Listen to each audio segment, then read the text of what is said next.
Today, July 9th, all transportation all day, apparently, for Supervisor Carlson and me. Today, right now, we're in the Planning Committee meeting. And so I'm convening this meeting of the Planning Committee, and please give your attention to a short video that Terry Ann is going to play for us. This meeting will be conducted as a Zoom webinar to allow for public participation and comments. The Contra Costa Transportation Authority does not condone hate speech in any form. We continually strive to make life better for all members of our community and create an atmosphere where everyone feels a sense of safety and belonging. We ask that anyone who wishes to speak does so with civility, respect, and kindness for others. Public speakers will have up to 3 minutes to speak. The chair will call upon public speakers at the appropriate time. Each public speaker is requested to state their name and organization, but providing such information is voluntary. Public speakers who wish to speak in person should submit a public speaker card to the clerk. Public speakers participating by Zoom who are wishing to speak should use the raise hand feature or dial *9 if participating via phone. Written public comments received in accordance with the teleconferencing special notice on the meeting agenda will be provided to the members. If authors of any written correspondence would like to speak during the meeting, they should raise their hand or submit a public speaker card. Thank you for participating in a meeting of the Contra Costa Transportation Authority. Thank you very much. And Terry Ann, if you could please take roll. Commissioner Armstrong? Here. Commissioner Carlson? Here. Commissioner Xavier? Here. Vice Chair Meadows? Here. Chair Obringer? I'm here as well. Okay, we have everyone present. Wonderful.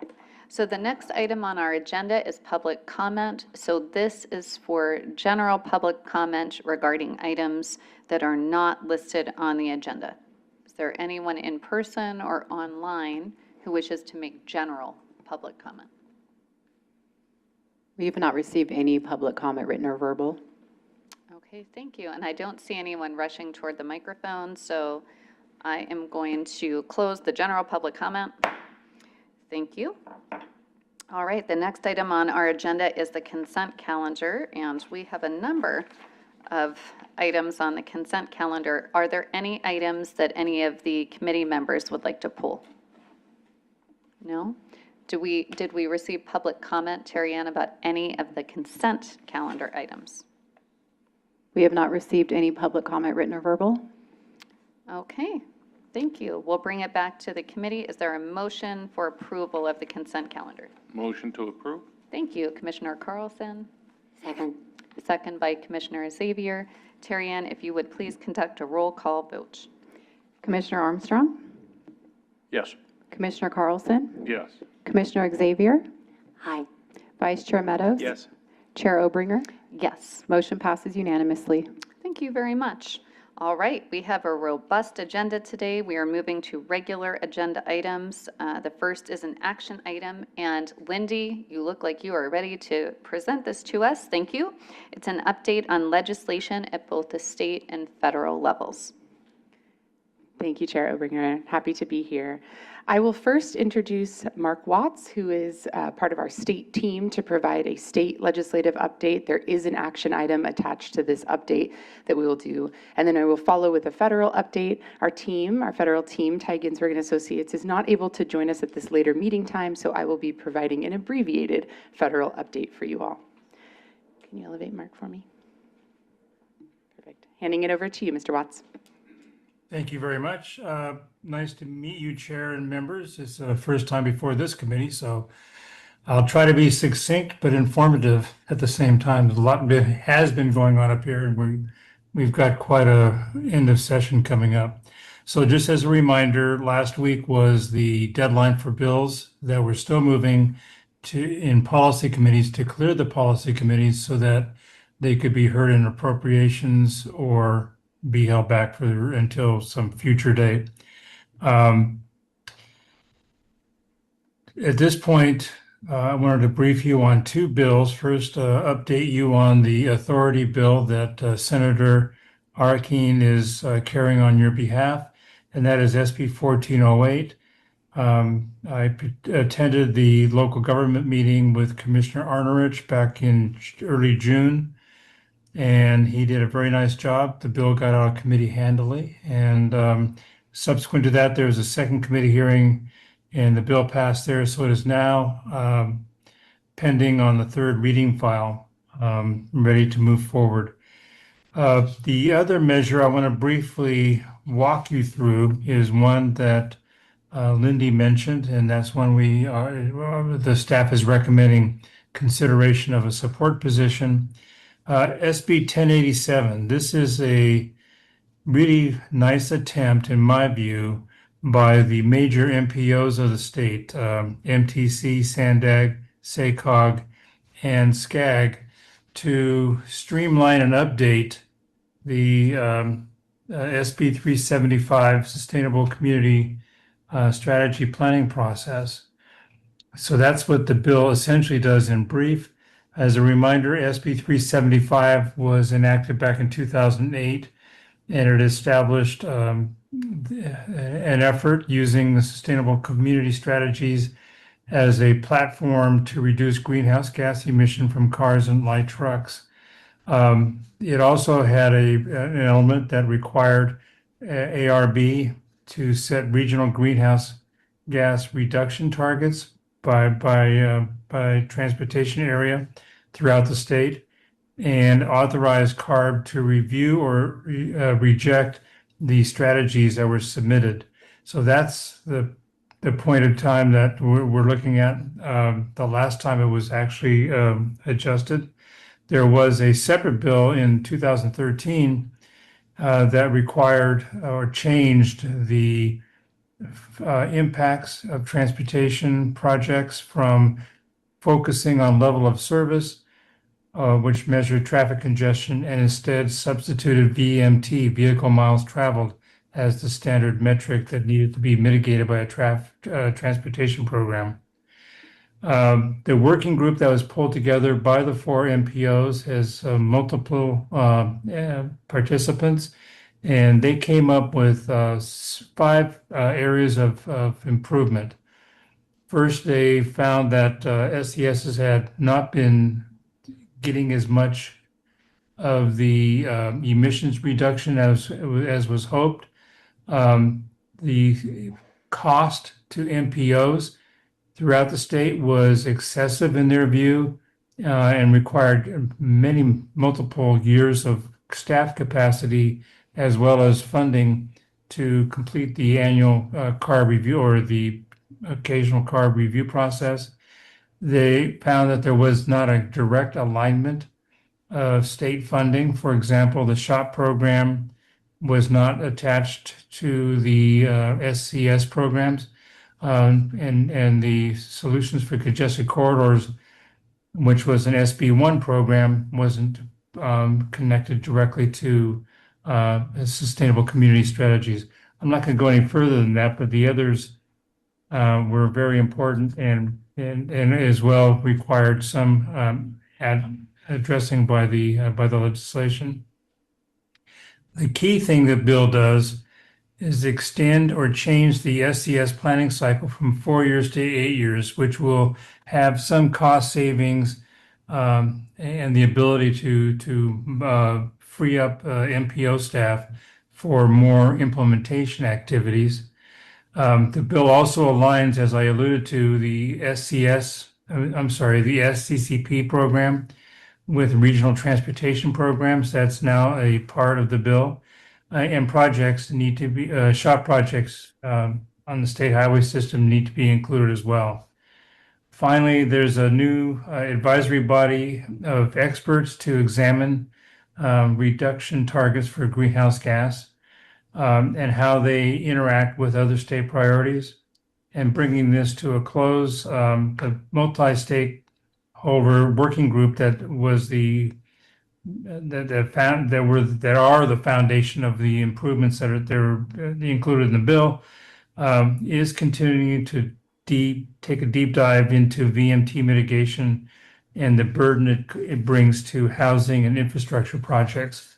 So all in all, this bill has gone through several iterations, modifications, and slight tweaks and improvements, and is at a point in time that the staff believes it deserves your consideration. Thank you. I guess we leave that consideration discussion for your commission to take on after I finish my presentation. Okay, Sounds good. The state budget was, for transportation purposes, modest this year in terms of activities. There's one major area where that's been deferred for later discussion, and that is the potential allocation of greenhouse or GGRF, Greenhouse Gas Reduction Fund money, which are the proceeds from the 4 auctions each year.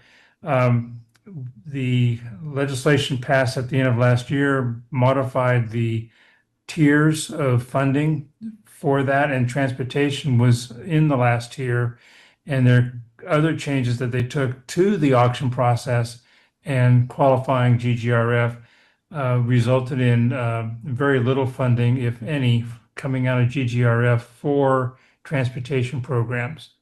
And as a consequence, several major transit programs are seeking to be reinstated within the funding cycle. Low Carbon Transportation Operations Program would be one, formula-based for transit operations.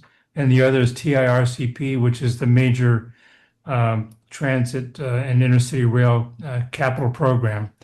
So that's been deferred until later in the year or till after the summer recess. Moving on from there, there were 2 other major areas that I would point out. The public transit funding received an extension of the flexibility that had been enacted during COVID and subsequent years as the transit agencies in the state struggle to get back to an even footing with the fare box recovery. They're not seeing the fare box get to the point where it's meeting the standards that have been in law, so they've been given suspension of the penalties for this period, and that's been extended. In addition, there were 2 major appropriations of equal amount, 135 million for each.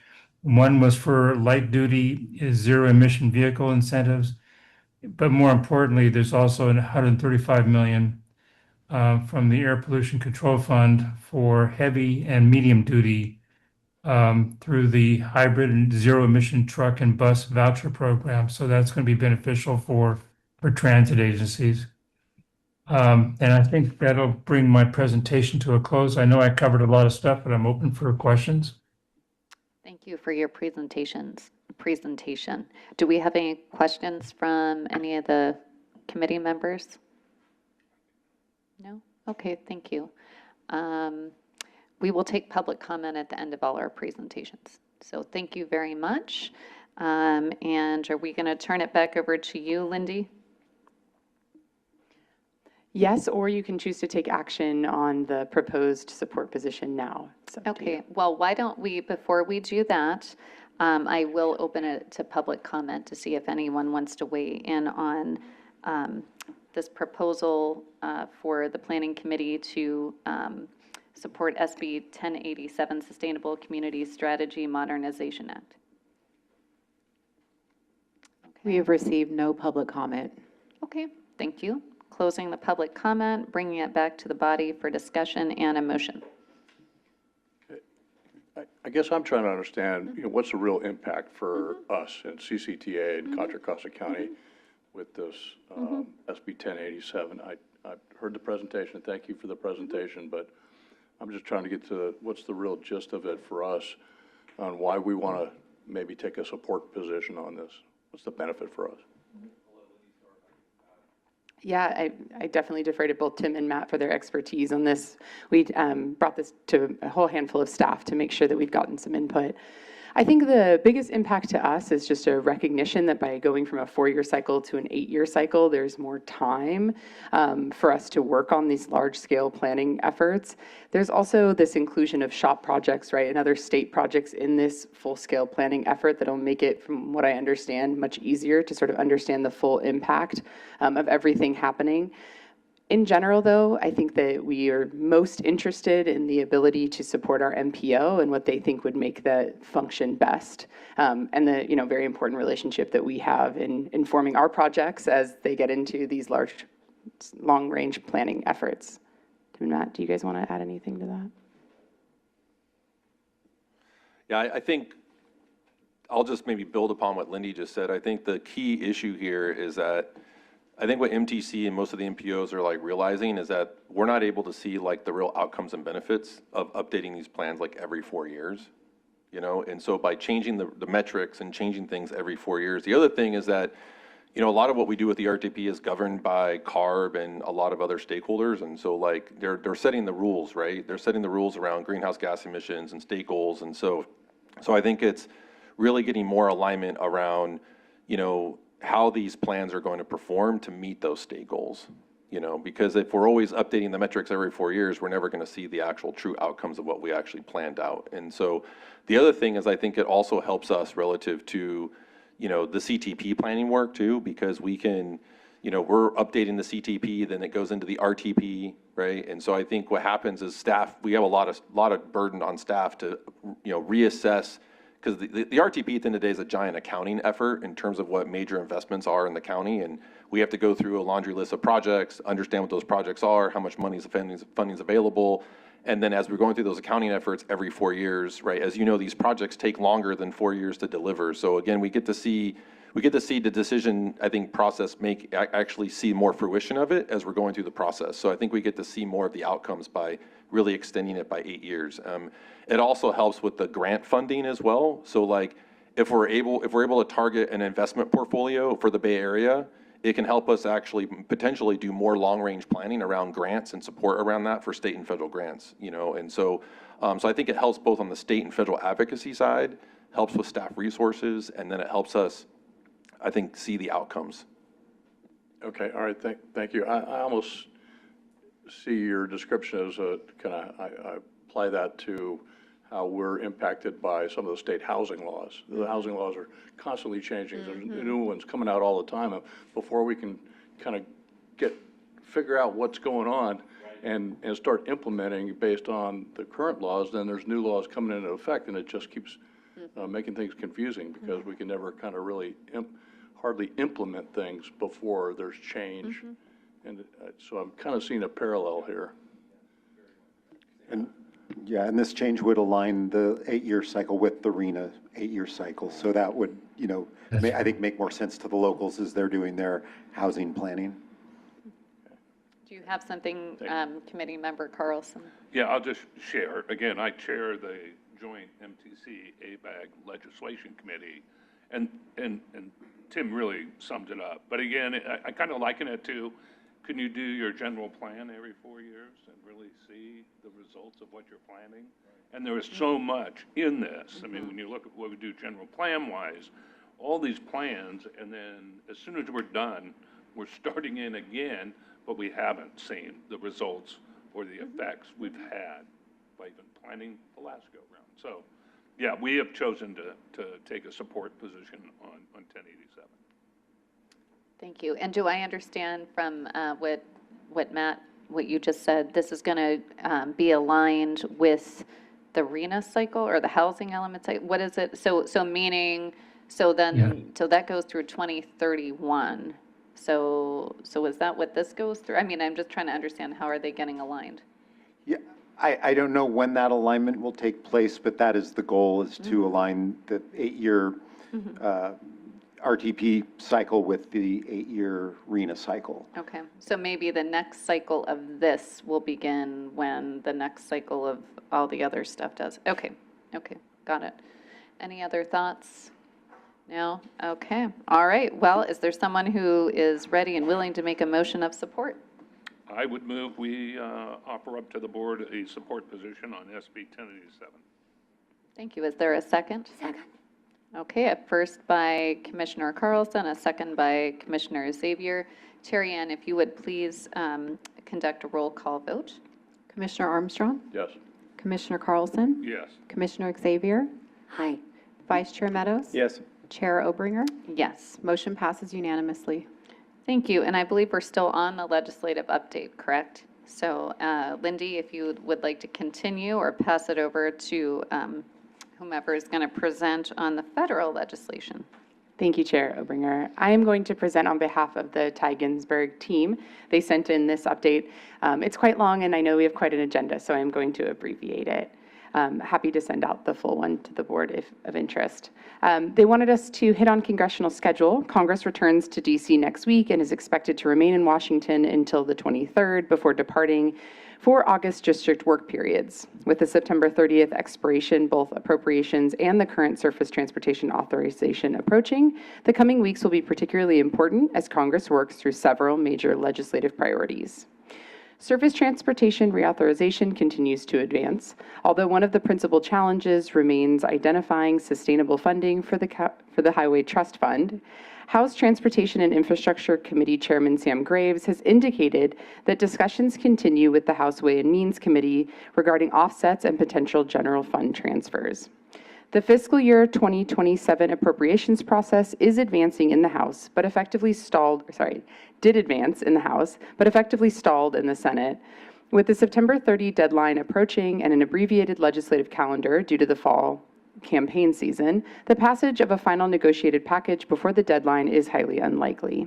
The House Appropriations Committee advanced its 27 Transportation, Housing, and Urban Development Funding Bill on June 3rd, 2026, passing it along party lines. The committee was forced to work under constrained budget caps, resulting in a total discretionary allocation of roughly 10% lower than it was in fiscal year 26. To maintain transportation funding levels despite these cuts, the committee utilized a significant budgetary maneuver. It reprogrammed $7.8 billion in unspent infrastructure investment drawbacks IIJA funds to backfill other transportation accounts. Lastly, they wanted me to update you all on a Supreme Court decision on campaign finance. Last week, the U.S. Supreme Court issued a significant campaign finance decision ruling 6-3 that federal limits on how much political parties may spend in coordination with their candidates violates the First Amendment. The ruling removes longstanding limits on coordinated party expenditures and represents another major development in the court's campaign finance jurisprudence. That concludes our federal update today. Thank you. Okay, thank you, Lindy. And do I understand correctly that there is no action that you're asking us to take on the federal update? You're just providing an update? Yes, ma'am. Okay.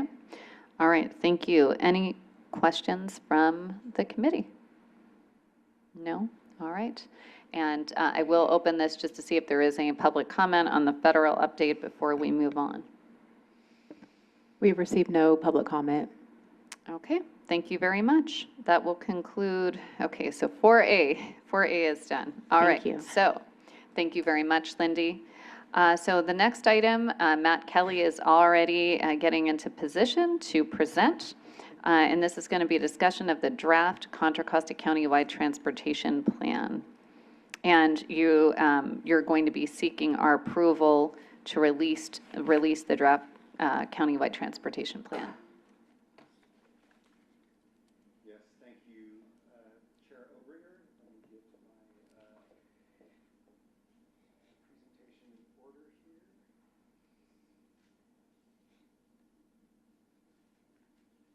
And turn my microphone on and my camera is on.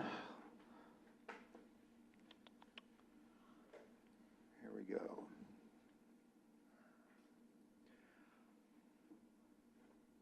Let's see, delayed reaction. There we go.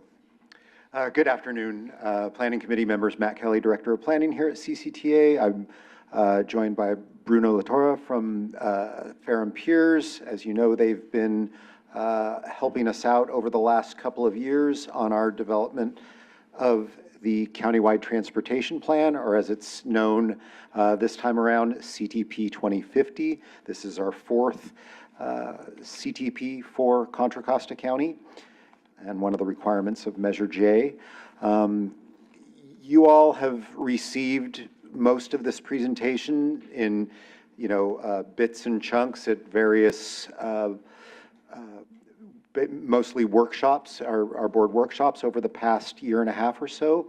What we're here to do is kind of wrap things up in a nice little bow and let you know where things are going from here, because we're not done yet, but we have reached a major milestone in that we have a project to analyze. But I'm going to turn it over to Bruno and have him walk you through the process that got us here today.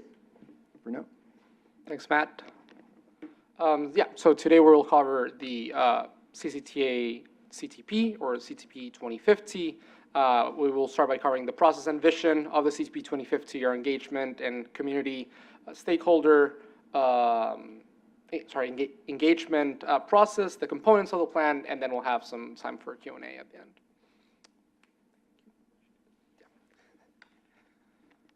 Okay, so we can get started with the process and vision. So as you can see here, this was a result of really a multi-year planning process that started in kind of mid-2024 with 3 phases of stakeholder engagement process and a technical needs assessment as well. The first phase of the project consisted in the blueprint, in the 2050 blueprint.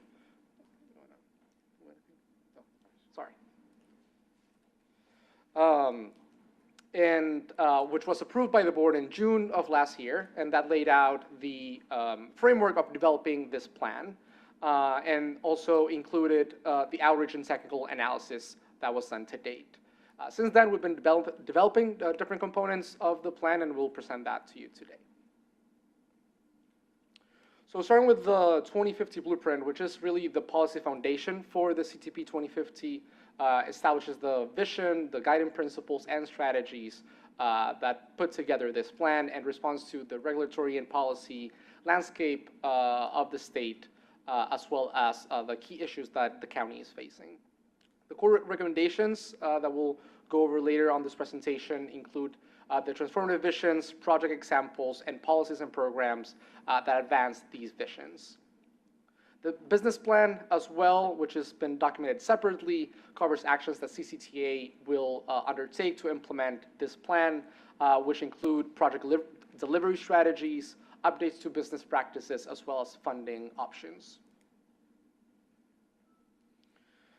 So here's the plan vision statement that reads: Contra Costa residents, workers, businesses, and visitors will thrive through safe multimodal transportation systems that support a strong economy, equitable and accessible communities, and climate resilience.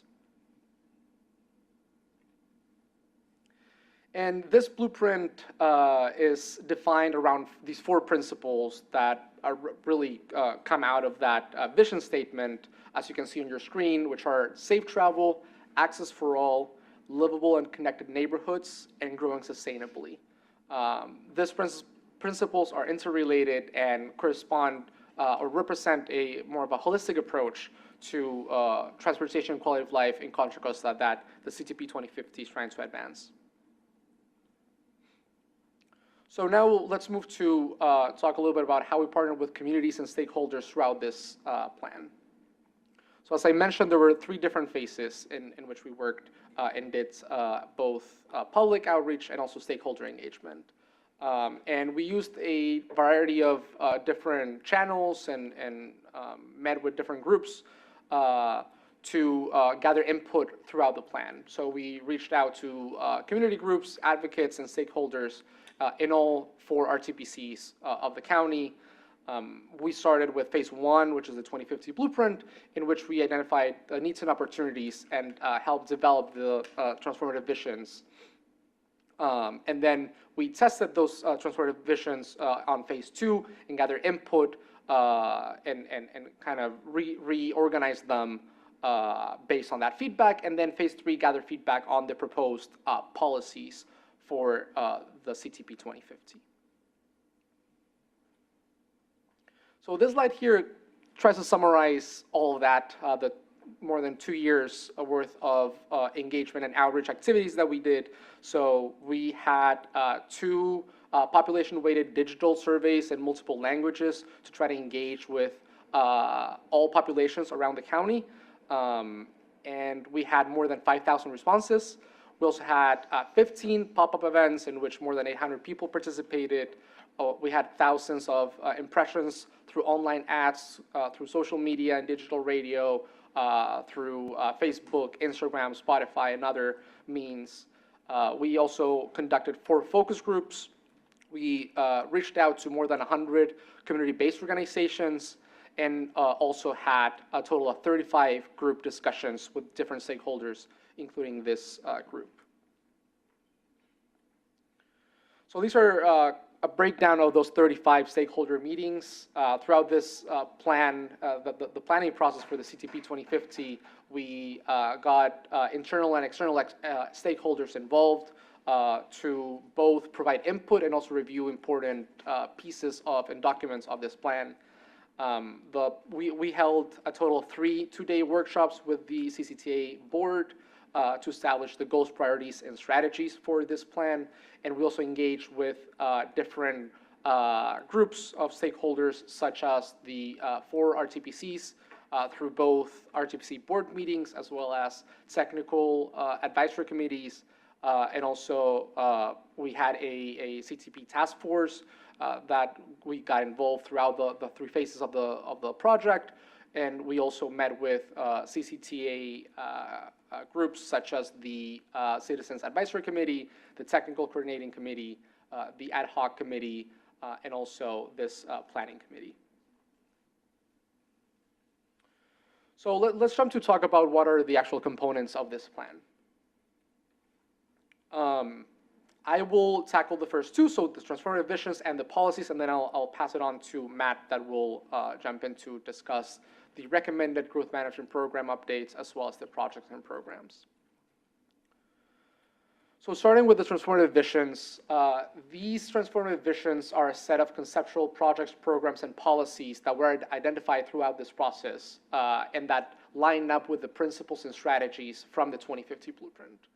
Together, they provide a comprehensive framework to implementing this plan, and we presented a draft of this to you at earlier meetings, and we also included this in the phase 2 of engagement, in which we reorganized a little bit these visions from 4, which were originally, to these 3 final visions, which are create people-first streets, build a complete and reliable transit network, and provide reliable freeway travel.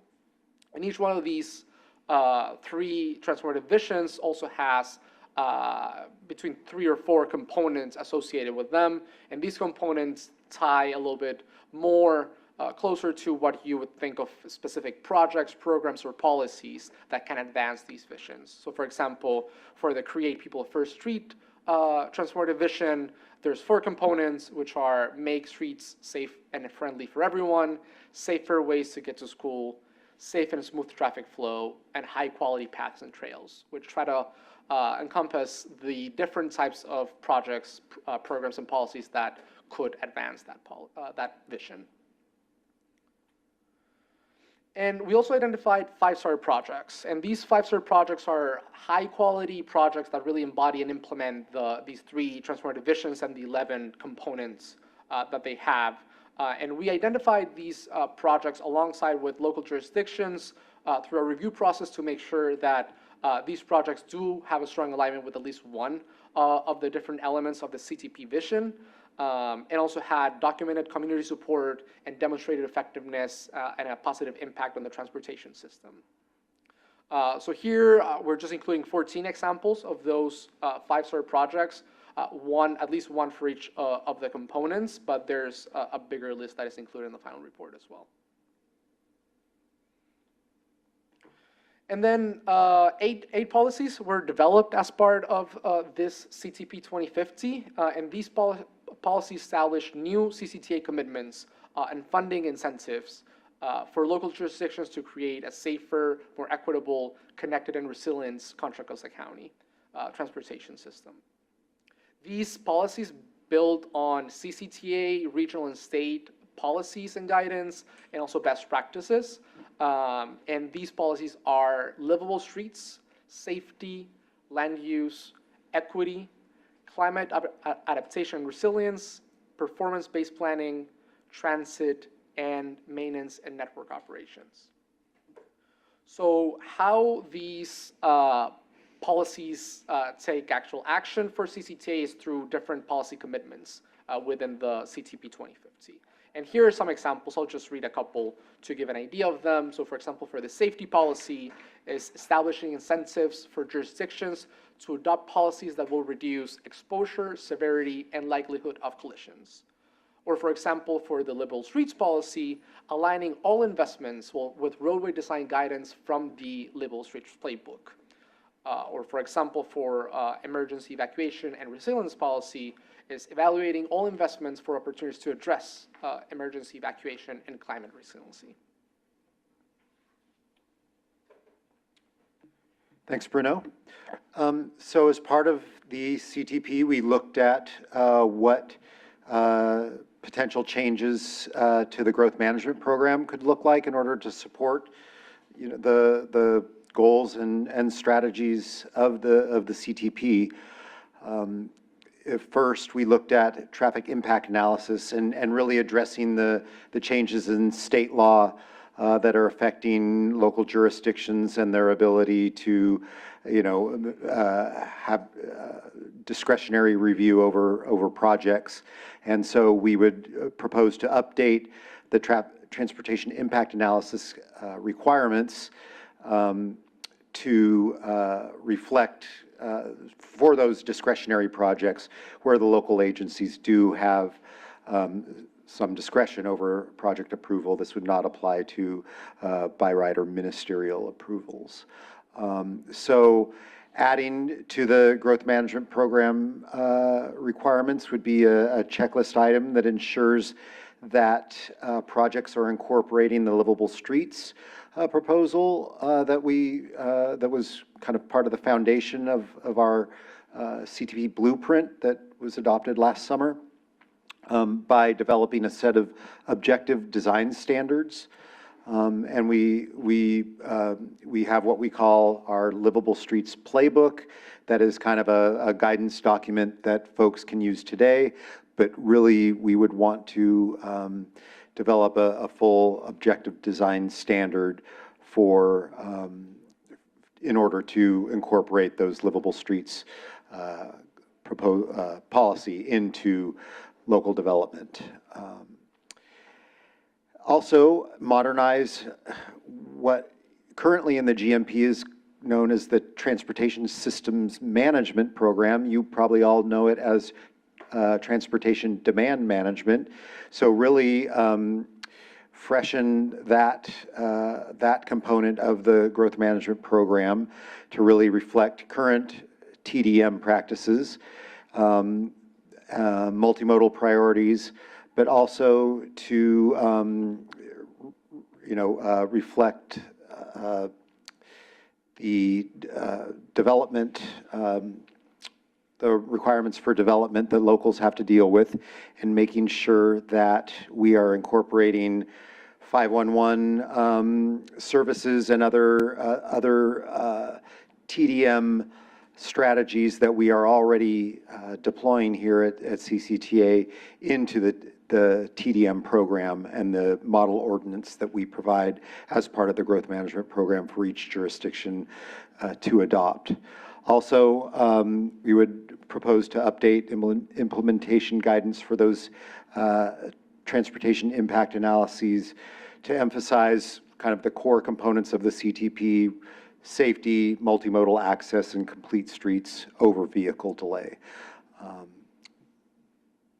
So that's what we're proposing for the GMP. That would generally happen over time, and maybe some of those changes wouldn't happen until a new TEP is passed, but those are what we will be seeking to do as part of implementation of the CTP 2050. So in order to have a project that can be analyzed, we need to have a list of investments. So that is comprised of the CTP contains a list of about 1,200 projects and programs. These were collected from all the local jurisdictions and our partners. over many years, but most recently, we did a call for projects in 2023 and again in 2025 to really make sure we were looking at the right set of projects. So out of those 1,200 or so, the majority are complete streets, local roadway improvements, and then improvements to transit, and our trails and greenways, freeways, good movement and resilience are round out the list. But you can see it's really focused on those local, the local infrastructure and kind of improving safety and access. The majority of these projects are small projects. What we try to do is identify kind of the marquee projects, what we call named projects, and those are projects over $10 million. So projects that you could really get your head around. So over 75% of the entire $21 billion of the project list are these named projects. So 15% of the projects are 75% of the cost. These are what the types of projects we can market to local jurisdictions because they're easier to understand. They will understand the impacts, but really they are focused on transit freeways and local roadways. And the map here just kind of shows how they're spread around the county. You can see they are in all parts of the county and connecting all parts of the county, most importantly. In addition to these capital improvements, we're proposing to continue our major programs, and these programs really support folks that may not be able to take advantage of those capital improvements or need assistance getting access to those capital improvements. So we are proposing continuation of our youth and student transportation programs, including Safe Routes to School, our school bus programs that are found in the southwest part of the county, and reduced fare transit passes.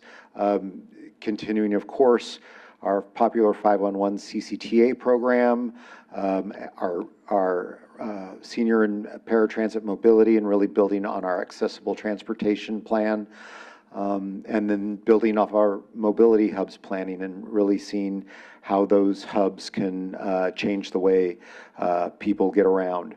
And something that affects everybody, smart signals, really improving and expanding that program. That affects all users, whether you're walking, riding, driving, or in a bus or some other transit vehicle. So that is the CTP in a nutshell. We really want to emphasize that this has been a collaborative process amongst all those stakeholders that Bruno mentioned earlier, that this board has heavily weighed in on this plan over the last couple of years.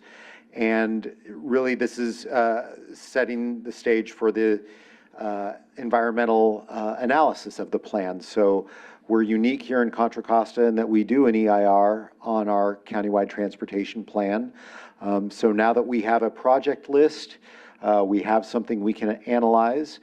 So following the approval of the draft CTP, we will initiate the EIR process, which kicks off by issuing the notice of preparation, which will happen next week, and then a public scoping meeting on August 6th.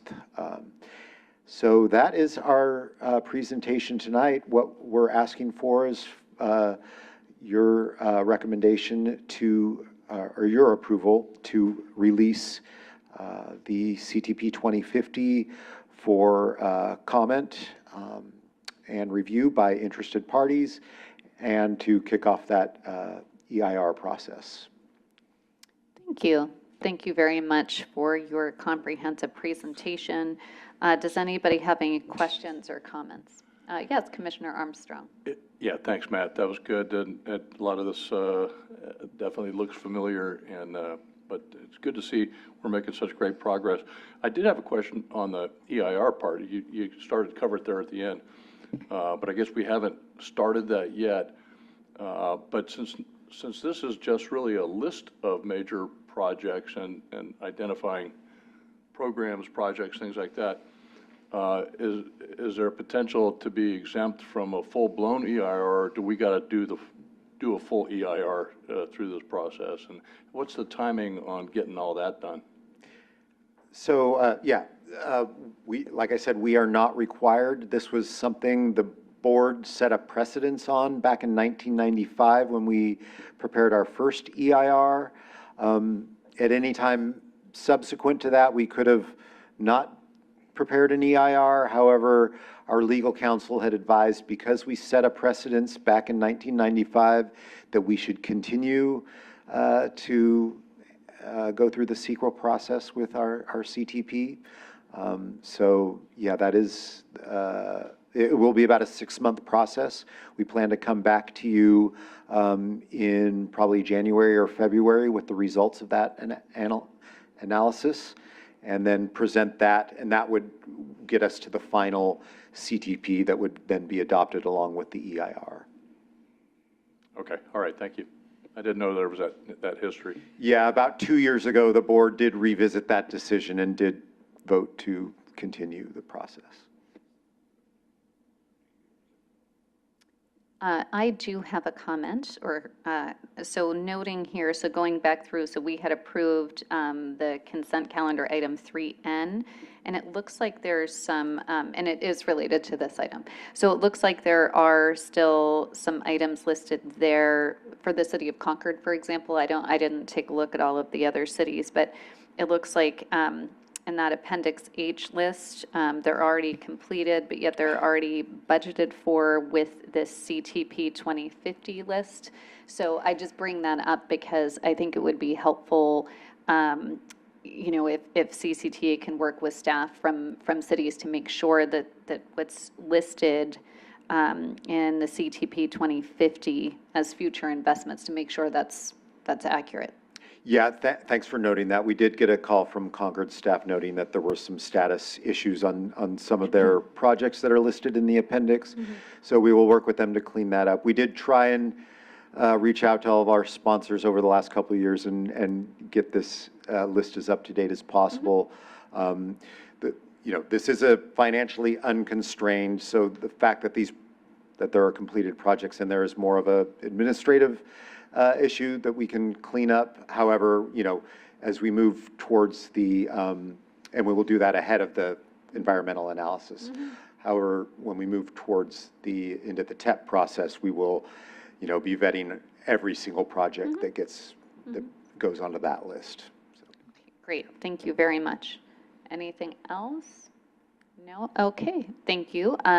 Do we have any public comments, either in person or written or online, about this topic?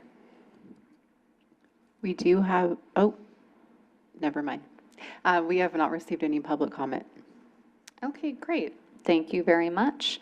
And so you are seeking approval to release the draft CTP 2050 to all interested parties for public review and comment. Is there a motion to that effect from the body? So moved. Thank you, Commissioner Armstrong. Is there a second? Second. Okay, a second by Commissioner Carlson. Would you please conduct a roll call vote for us, Terry Ann? Commissioner Armstrong? Yes. Commissioner Carlson? Yes. Commissioner Xavier? Aye. Vice Chair Meadows? Yes. Chair Obringer? Yes. Motion passes unanimously. Great, thank you very much. So our next item is an action item. So this is item 5C. We are going to be hearing, I believe, from Halima, who's going to be presenting. There you are, to discuss the partial release of Measure J funds to the City of Richmond.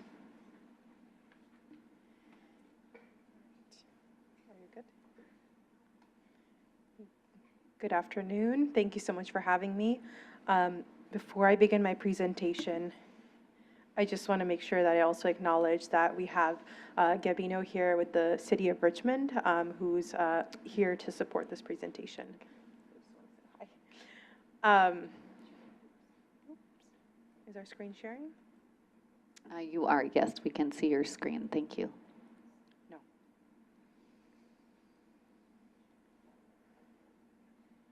All right, so we'll start with just some context and refresher.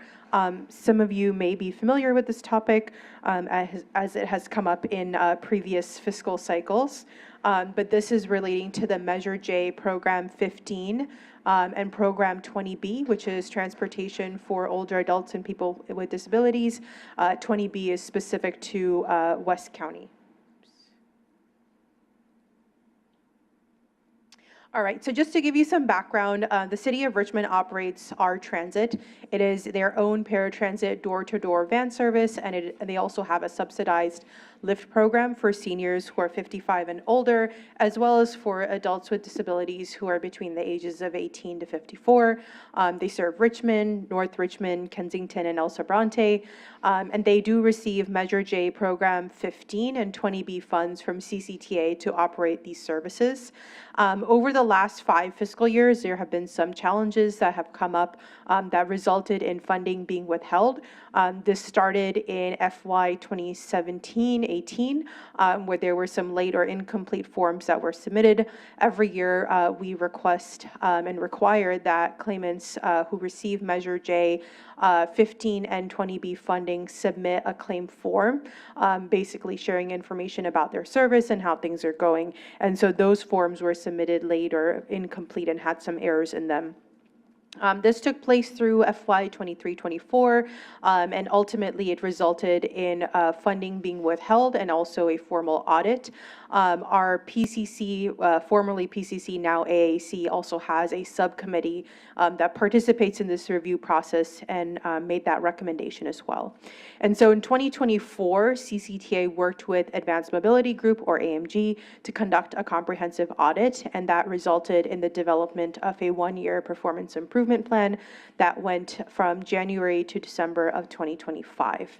Across these periods, when funds were withheld, a total of $3.63 million were withheld, both from Program 15 and 20B. This was also supported by the WCTAC board. And so since this took place, we've been working with the city to make sure that the metrics that were set forth in the performance improvement plan were met. And I just want to also share a little bit about the context of this performance improvement plan. I believe it is one of the first times that the authority has taken this action, and it really shows our efforts to maintain quality of service and accountability to the public and make sure that funds are being used as they are supposed to. And so this performance improvement plan was designed as a structured and supportive framework, not as a punitive measure, and really as a way to provide the city with a roadmap and tools for improvement so that they could deliver the service as intended and strengthen their program. And so we were looking to provide some accountability through this structure by having clear, measurable roadmaps for the city to work towards, as well as making sure that we were providing some support along the way. And I think this process has really strengthened our oversight framework by providing clearer performance standards, stronger claim requirements, and being more proactive with how we are monitoring those who are receiving funding through our Measure J program. So in terms of the actual performance improvement plan for the city, there were 35 conditions that were set forth in this plan over 6 different categories. So client and ridership growth. One of the challenges was that the ridership number, the client numbers were relatively low. And so we were looking to see an increase there, making sure that client satisfaction and feedback was trending towards positive feedback overall. Service reliability and ensuring the hours and the days that were set in the service were actually being delivered. Budget cost and efficiency, particularly looking at cost per ride. Program oversight and training of the staff who run that program and making sure that those standards were clear to all the employees that are working in that program. And then ensuring that the vehicle that was being used to deliver the service was in good shape and had its ongoing maintenance completed. And so out of the 35 conditions that were across these 6 categories, 32 of them were completed and met. And I think the City of Richmond worked really, really hard to make sure that this happened. There were little resources at the city level to do this, and so I'm very grateful for the effort and energy that they put into it. It's very clear that the residents value the service and are very grateful for the service the city provides. I also had a chance to do a site visit myself to see how the service was doing at the end of the performance improvement plan. There were some targets that were not met, but we were able to understand more about the reasoning behind that with the city, and that context was acceptable. And there are 2 items that remain to formally close out this performance improvement plan, and that includes attaining driver certification to operate their new vehicles. Currently, they are using vehicles that have been in service for a long time, and they need to be replaced. And the second piece is understanding more about the cost-benefit analysis to potentially transition the service to a contracted vendor, and just sharing that information with CCTA. So pending those 2 items, we would like to recommend a release of 75% of the withheld funds. This is something that we proposed and presented to the Accessibility Advisory Committee, and they made a recommendation to move forward with a 75% release. This has also been shared with the WCTAC board, and they also provided their support for the 75% release. I should also note that we have deducted the cost of the audit and the cost that we allocated for AMG to complete the performance improvement plan from the total amount. And so as you can see, there is a remaining balance of 13,000, give or take, that we will be taking away from the total amount. But we are here to provide any information or I'm here to answer any questions that you have, but we are recommending that 75% of both Measure J Program 15 and 20B are released within this allocation cycle for the FY 26-27 claims process, and that we continue to withhold the remaining 25% until the remaining 2 outstanding items are completed, and we can revisit that 25% in the next fiscal year with the claim cycle. And so with that, we recommend the approval of the release of the 75% of the net withheld Measure J 15 and 20B funds to the City of Richmond and the upcoming funding cycle in the amount of $2,709,706.20, and to continue to hold the remaining 25%. Are there any questions that you have? So thank you for your presentation. I just had 2 quick questions. So first, is there like a timeline for completing the rest of the outstanding items? So the timeline would be this upcoming fiscal year, and ideally sooner than later. It all depends on when the drivers can get that certification. For the cost analysis, I believe that is ready. We just need to have a meeting with the city, so that can happen in the next few months. Thank you. And then I just wanted to see, since we do have a member representing the City of Richmond, I don't know if you wanted to make any comments or share any information with this body? I think you should turn there's like a little.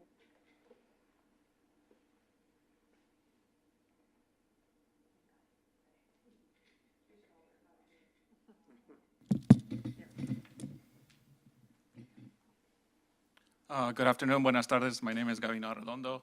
I work with Public Works as a project manager and has been recently the lead related to the implementation of this audit and findings and making sure everything gets implemented. Just first of all, I would like to thank CCTA staff who have been supportive in this process for us to be able to reach the majority of deliverables of the 3532 significantly. Also, the city values, this service, and the residents value this service that we have internally, added more resources related to more project management. Senior staff have been involved, and also we hired an outside consultant who is a former Department of Transportation staff member from the city of San Jose and city of Los Angeles. So this has been an opportunity for all staff to gain their capacity, and the services have been provided. And so we would like to, we agree with the recommendation, and also look forward to finishing the program. Great, thank you. And do you anticipate you'll be able to get this? Do you have a date certain or estimate as to when you would be able to meet the deliverables, or is it again contingent upon what Halima was describing? with the certifications and so forth. Yes, so the most challenging one is the first part because it's a meet and confer issue with our staff related to getting the extra certification for the new vans that we have. So that should be probably the longer one that I could see between 3 and 6 months. And then the report, I already have a draft that we could provide CCTA staff. Thank you. Are there any questions from the committee? Just if we were to close out the PIP, they met all the targets. There's nothing essentially to say we can't release the additional funds once the PIP targets are all met, right? We don't necessarily have to wait till another fiscal cycle. That is correct. Yeah, okay. So as soon as the requirements are met, the funds can be released. In other words, is that your question? Yeah, Okay, yeah. okay. So Got it. again, aggressive, and I understand getting drivers certified can be challenging, but once we I'm get also myself going through the process to see how long it takes, so. yeah, Oh, yeah, wonderful. thank you. Thank you. Yes, Commissioner Armstrong. I don't want to get hung up on the driver certification, but, I mean, were the drivers certified on the old vehicles? And why is this contingent on getting certified for a new vehicle? I assume you have the new vehicle, but we had a PIP that was contingent on certification of new vehicles that hadn't been purchased yet? I can briefly speak to that. So there were existing vehicles that have been used, like regular vans. When the new vehicles were purchased, they were electric vans. And so there was some challenge there with getting those charged, and there was vandalism that was happening of the electric charging stations. Richmond was able to figure that issue out, and now there are secure charging stations. But then because the electric vehicles have more seats, they require an additional certification in order to use them. So the new vehicles have been sitting in the lot. I did get to see them, and they were also missing a handrail because, again, they were a little bit larger and needed more support. So the main thing that is pending is a certification, but the vehicles that are currently being used, they're not in the best shape, and so it's definitely time to make that transition. Does that answer your question? Yes, thank you. I appreciate The that. vehicle changed the capacity, and so our fleet management was like, please do not use them, and I'm like, yes, we will not use it Okay, I understand, until we thank get you. certified. It's a DMV driver's license classification, right? You're driving a passenger vehicle of over, what is it, 12 or 14? I can't remember It's the 12 numbers. seats. Yeah, so. Okay, anything else? Okay, wonderful. Thank you. Do we have any public comment, either in the room or virtually, Terry Ann? We have not received any public comment, written or verbal. Okay, thank you. I'm closing the public comment, bringing it back to the committee. And so we're being asked to approve the release of the 75% of the net withheld Measure J Program 15 and Program 20B funds to the city in the upcoming funding cycle in the amount of $2,709,706.20, and to continue to hold the remaining 25% in the amount of $903,235.40 until the city completes the outstanding items, as we've heard. Is there a motion to that effect? Yes, I move to approve the item. thank you, Commissioner Xavier. Is there a second? Commissioner Second. Meadows? Okay, wonderful. All right, Terry Ann, if you would please conduct a roll call vote. Commissioner Armstrong? Yes, Commissioner Carlson? Yes. Commissioner Xavier? Aye. Vice Chair Meadows? Yes. Chair Obringer? Yes. Motion passes unanimously. Okay, excellent. Thank you. We are moving right along with this agenda. We are now on item 5D. It's an action item that is presented, will be presented by Danielle Elkins to discuss Senate Bill 63, the Contra Costa County Small Transit Operations Funding Split.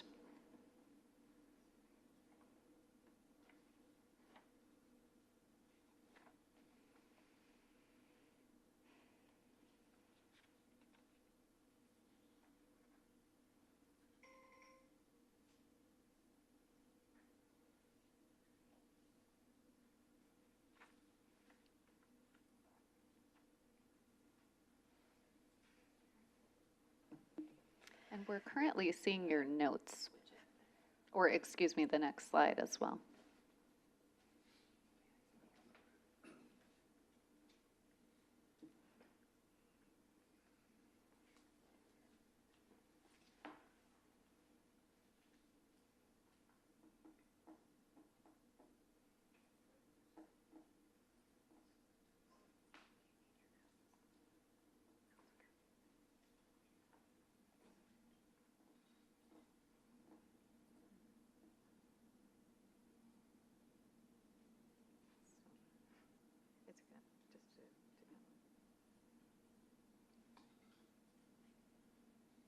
hate when that happens.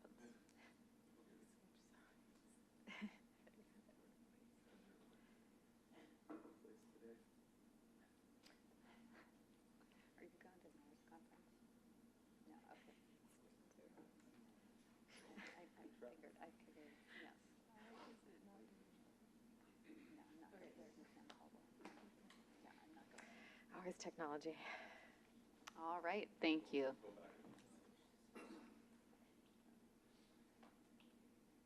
There we go. Okay. Good afternoon, board members. Thank you, Chair Obringer. Danielle Elkins, Deputy Executive Director for Planning, Programs, and Policy at CCTA. I want to acknowledge before I start that we are joined in the room by our transit operators today. We have, I think behind me, Bill Churchill from County Connection. We have Rashidi Barnes from Tri-Delta. I'm gonna add you too. Christy Wegner is joining us from LAVTA, and Rob Thompson from WestCat. Christy's cheering the last one. Yeah. All right. So the first item that we're going to be discussing is Senate Bill SB 63 and the designation for the small operator split. So within the legislation of SB 63, passed into 2025, there were designations within the legislation. CCTA was designated as the county transportation entity for Contra Costa County. And within Contra Costa County, our small bus operators were defined as County Connection, WestCat, and Tri-Delta. By the legislation, assuming that it passes with a voter approval in November, it would designate that 11.41% of all revenues in Contra Costa County would be dedicated to our small bus operators. This apportionment for each operator would be determined by us, CCTA, for transit operation expenses. So this is very specifically to cover operational expenses for the operators. As we talk about the different scenarios for the funding split, we are going to be using fiscal year 2031 projections. So that's assuming that in 2031, we will have $138 million in annual sales tax revenue in Contra Costa County. So with that assumption, 11.41% in 2031 dollars would be $15,745,800. So that is going to be the number you'll see on every single page as an example, but that is just a projection example. It would be lower in the early years of the measure. So we're trying to come up with a methodology that we felt would be commensurate with the kind of the level of service that the operators are providing, as well as incentivize increased ridership, and trying to stay in line with what ACTC designated for their small bus operators in Alameda County as well. We had many meetings with the operators in our monthly general manager meetings, and we decided on, as we were analyzing different data options, we used, I'll share within each slide what our data set was used, but when I talk about national transit data, we used the fiscal years that are available to us right now, which was fiscal years 22, 23, and 24.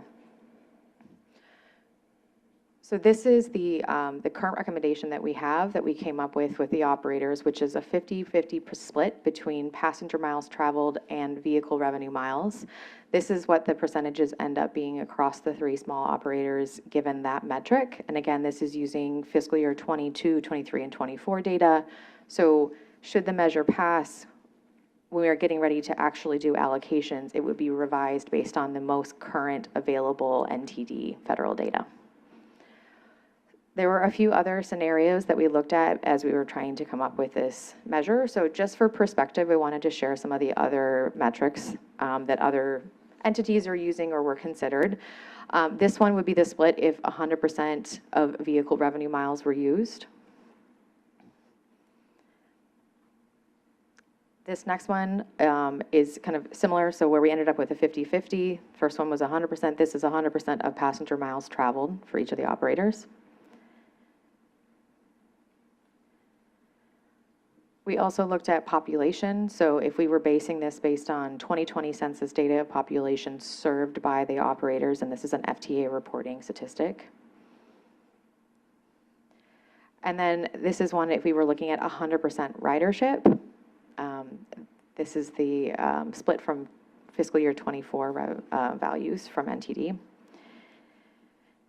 And then we also looked at using the current STA percentage split. We determined on behalf of MTC, as part of 4321, we are the designated kind of entity that decides the split for STA. This is the current STA values if they were to be used.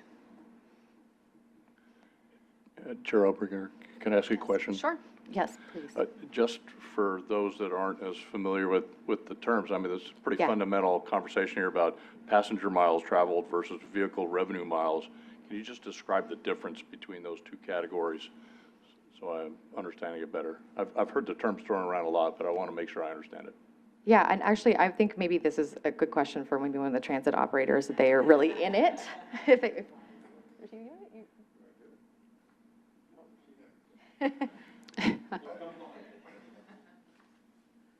Question on the passenger miles versus revenue miles? Yeah, passenger miles traveled versus vehicle revenue miles. Okay. Oh, it's not on? It's on? Okay. Thank you, Helena. So yeah, we are a metric-heavy, it can often be very confusing, and I do apologize for that. So passenger miles traveled is the calculation of really essentially the beginning of a trip all the way through to the end of what a passenger mile ends up generating.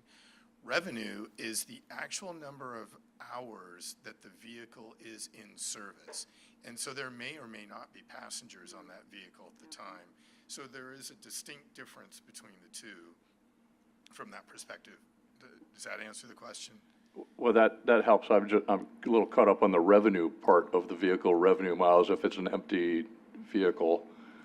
Well, yeah. What- So vehicle revenue miles, though, is, so when we schedule it, a trip from A to B, and that, the miles are actually what the revenue service would be. It's still, it can be people on it or not on it, if that makes sense. But that's still. Yeah. It's It's in service. Or maybe another way to think about it is the in-service miles. Okay. It's the same thing. Okay. And it does get confusing because you think, oh, well, clearly that means if it's a revenue mile, then it's earning revenue at that moment. Yeah. But it may not be earning revenue at a given moment. Sometimes, an example, a classic example would be a school tripper that hits multiple schools. I have one that has 67 kids on it every single day. As soon as it hits that, one school, you can offload 40 kids, or you can offload the entire bus. And then when it completes that trip, it's empty for that period of time. Yeah. Okay, that's helpful. Thank you. You're welcome. Sorry. Thank you. No, this is the time for questions. I do have a question. I will be supporting this item, but the question is, I'm just trying to understand. I think this is for you, Danielle, although we do have our operators here as well. So I understand that passenger miles and vehicle revenue miles, that formula was selected with consensus from the transit operators. And so I was just trying to understand, because when we're looking at who is carrying the largest percentage of the population, right, for the county, then County Connection would be the highest. So I guess my question, and maybe something would change over the years, over the 14 years of the measure. So is this basically whatever gets decided upon, is this going to be fixed for the 14-year life of the measure? Or is there any kind of periodic reassessment if, say, all of a sudden there's like an explosion of ridership in East County, right? So I'm wondering, why this methodology specifically was agreed to, and is there any opportunity to make adjustments over the 14-year life of the measure if it passes? Yeah, and maybe to clarify, population is the amount of that they could serve. It's not ridership. Okay. It's just population served in their service area. Okay.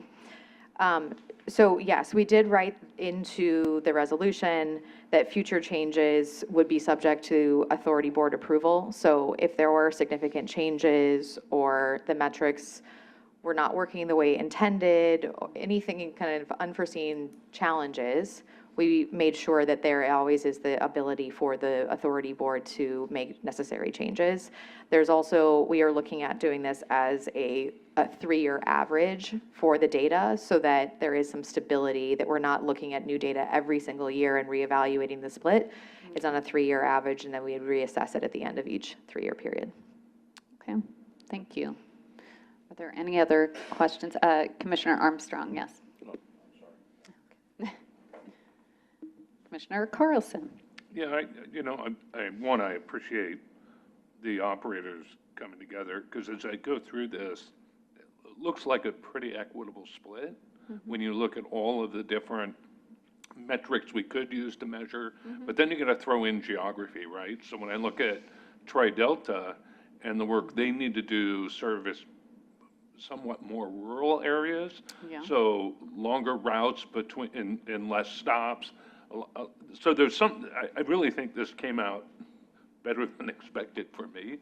And it is. It really comes to me as very, very equitable, given all the metrics we can. So I think this is great. Let's get it passed. How about that? Yeah, we're kind of counting chickens, but I know we have to.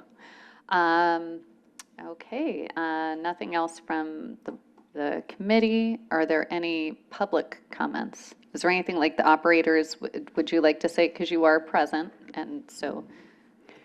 We do have first public comment from Rashidi Barnes with Tri-Delta Transit. Okay, welcome. Thank you. Thank you all, Chair and Commissioners. Yes, we did work diligently to get to this point where we were able to, what we believe to be an equitable split. But I think it's important for us to make sure that it's stated that this small operator split outlined in SB 63, we're not talking about the return to source funds, because sometimes people get those two pots of money mixed up. The small operators worked very hard with the state legislature to be included in SB 63. In the first round of SB 63, small operators were not included in this. And so why that's important for Tri-Delta Transit, for those who have been paying attention, BART is eliminating $2.6 million in bus feeder funds from Tri-Delta Transit. That's almost 7% of our operating funds. 7 or 70? 7% of our Okay, operating thank you. funds. So why that's important for us, to Commissioner Carl's point, we service 225 square miles of eastern Contra Costa County. Measure J only gives us about $2.9 million a year. So losing $2.6 million is a huge hit to the residents of eastern Contra Costa County. So our work was through SB 63 to backfill that money. And so, yes, we wanted more money, to be honest with you. Yeah, who doesn't? However, we did come up with this equitable split. And so I just want to make sure it's clear that this is for us to maintain service. This is not for us to expand service. It's not for us to hopefully increase ridership. We want to just maintain as much service as possible with the money that's being removed from our budget. So just keep that in mind as you go through this process. Thank you. Thank you for that. Any other public comment? Yes, Mr. Churchill. Chair Bringer and committee members, thank you for the opportunity. Well, first of all, I did want to highlight this was a difficult compromise to arrive at. It took a lot of work. I do want to express appreciation for 2CTA staff, their input. They did push on us and didn't even accept necessarily our first iterations and sent us back to the table, so to speak. So I am really pleased with where we arrived. Happy with the support from 2CTA, and also very pleased that 2CTA staff is really supporting ultimately the split that we came up with and really the hard work that we did. So I just wanted to say thank you to staff for that. There is a concern that I would like to bring to the committee and something that I want to bring your awareness to. The only area where I do have concern is actually in the resolution itself. The final whereas adds a component where 2CTA could add additional guidelines and regulations to the funding requirements therefore preventing allocation to the small operators. This particular effort, just to get to this point, myself and my colleagues, Rashidi, Christy, and Rob, we personally went and visited, because as Rashidi noted before, we were not in the first iteration of the bill. We were named, but there were no dollars designated for the small operators. So we had to fight hard and met with Senators Arreguín and Wiener, and we also worked with Lori Wilson, as well as, you know, the two houses transportation committees. And so we personally worked to get this chunk of money directly for us. And so I think it's inconsistent with the language of the law to have potential additional guidelines layered on top of the guidelines that are within the SB 63. So just the ask from the operators would be that just that one little component of the whereas be removed for this component, for the operator split piece of the SB 63 funding. So I just want to make sure I understand. Thank you for this. So I do have the resolution open, and I see, whereas if the authority, I just want to make sure I'm referring to the appropriate language that you're speaking to. If the authority adopts SB 63 guidelines, all allocations will be contingent on compliance with these guidelines and the requirements of SB 63. Right. So is that the section? So is your request that we strike that final whereas? No, I wouldn't say strike the final whereas. We should be required to meet all the SB 63 requirements, and that would be our expectation. What I'm saying is any additional guidelines above and beyond the existing law is what I would request to be struck. So it would be if the authority adopts SB 63 guidelines, that's the component that I would request be struck. Okay, thank you. So we're still doing public comment, so we will discuss this whenever we are done with that. Does anybody have any questions, though, of Bill about that? Okay, because I will be asking the authority chair. Or, Thank you. Executive Appreciate director. it. Okay, thank you very much. Let's continue with public comment, and then we'll get our questions about that answered. Anyone else? We have no additional public comment. Okay, Westcat doesn't want to weigh in? Okay, you came all this way. Okay. Okay, all right. Well, then, if there's no other public comment in person or online, I'm going to close the public comment. I think we all have a similar question, so I don't know if this is for you, Danielle, or for you, Tim, but just understanding, yeah, so we have this request from the transit operators. So what are these additional guidelines that are being proposed in the resolution? So the resolution just says that if the authority wants to create guidelines, they can, and it would be up to the discretion of the board. Ultimately, the guidelines in SB 63 are mostly for the large operators. There isn't very much that attributes to the small operators, and so that would be the question. Okay, and so what kind of guidelines exist in SB 63 for the large transit operators? The large operators are subject to financial review. They are to be held to the kind of compliance for the regional network management with MTC and participating in the MTC-funded programs that are part of SB 63. Thank you. Okay, Yeah, yes, yeah. Commissioner Carlson. Thank you. I think the concern here, at least for me, from what I'm hearing, is the potential of a changing of the goalposts, right? If we're doing planning, budgeting within our operators, and we're planning A, B, and C, and then we as an authority move those goalposts on them, how do we mitigate those impacts and challenges they may face? And so, you know, is there a way that we're going to be in collaboration with that? Is there a way to affirm our willingness to collaborate with them? Because I don't want to pull the carpet out from under anybody in such a way that it might disrupt planning and/or ultimately operations. Yeah, I mean, maybe I can chime in on this. I think you know, SB 63, there's still a lot of uncertainty in terms of what will actually happen after the vote comes to completion November. So How's it gonna pass? if SB 63 does pass, right, there could be implementation things from MTC, there could be anything could happen, right? And I think all this whereas does is just reserve the right for the authority to adopt SB 63 guidelines. You know, it doesn't, nothing here is saying that we're moving the goalpost. All it's saying is that the authority is reserving the right to adopt guidelines, you know, that would just be consistent with SB 63 anyways, right? And I think the idea here is that, you know, again, this is so early in the process. We don't know what's going to happen. We don't know what the implementation is going to look like. And so it's just, all it's saying is that if the authority adopts SB 63 guidelines, right, and we haven't decided that as a board. That'll be a separate action, a separate discussion, you know, and even if the guidelines were even drafted, we would still do that, you know, as part of collaboration with the transit operators, and it would be a completely separate discussion and action. I think again, the whereas is just reserving the right to approve guidelines, you know, so that way, as part of these funds. And I think that's, again, we don't know what implementation of 63 is going to look like.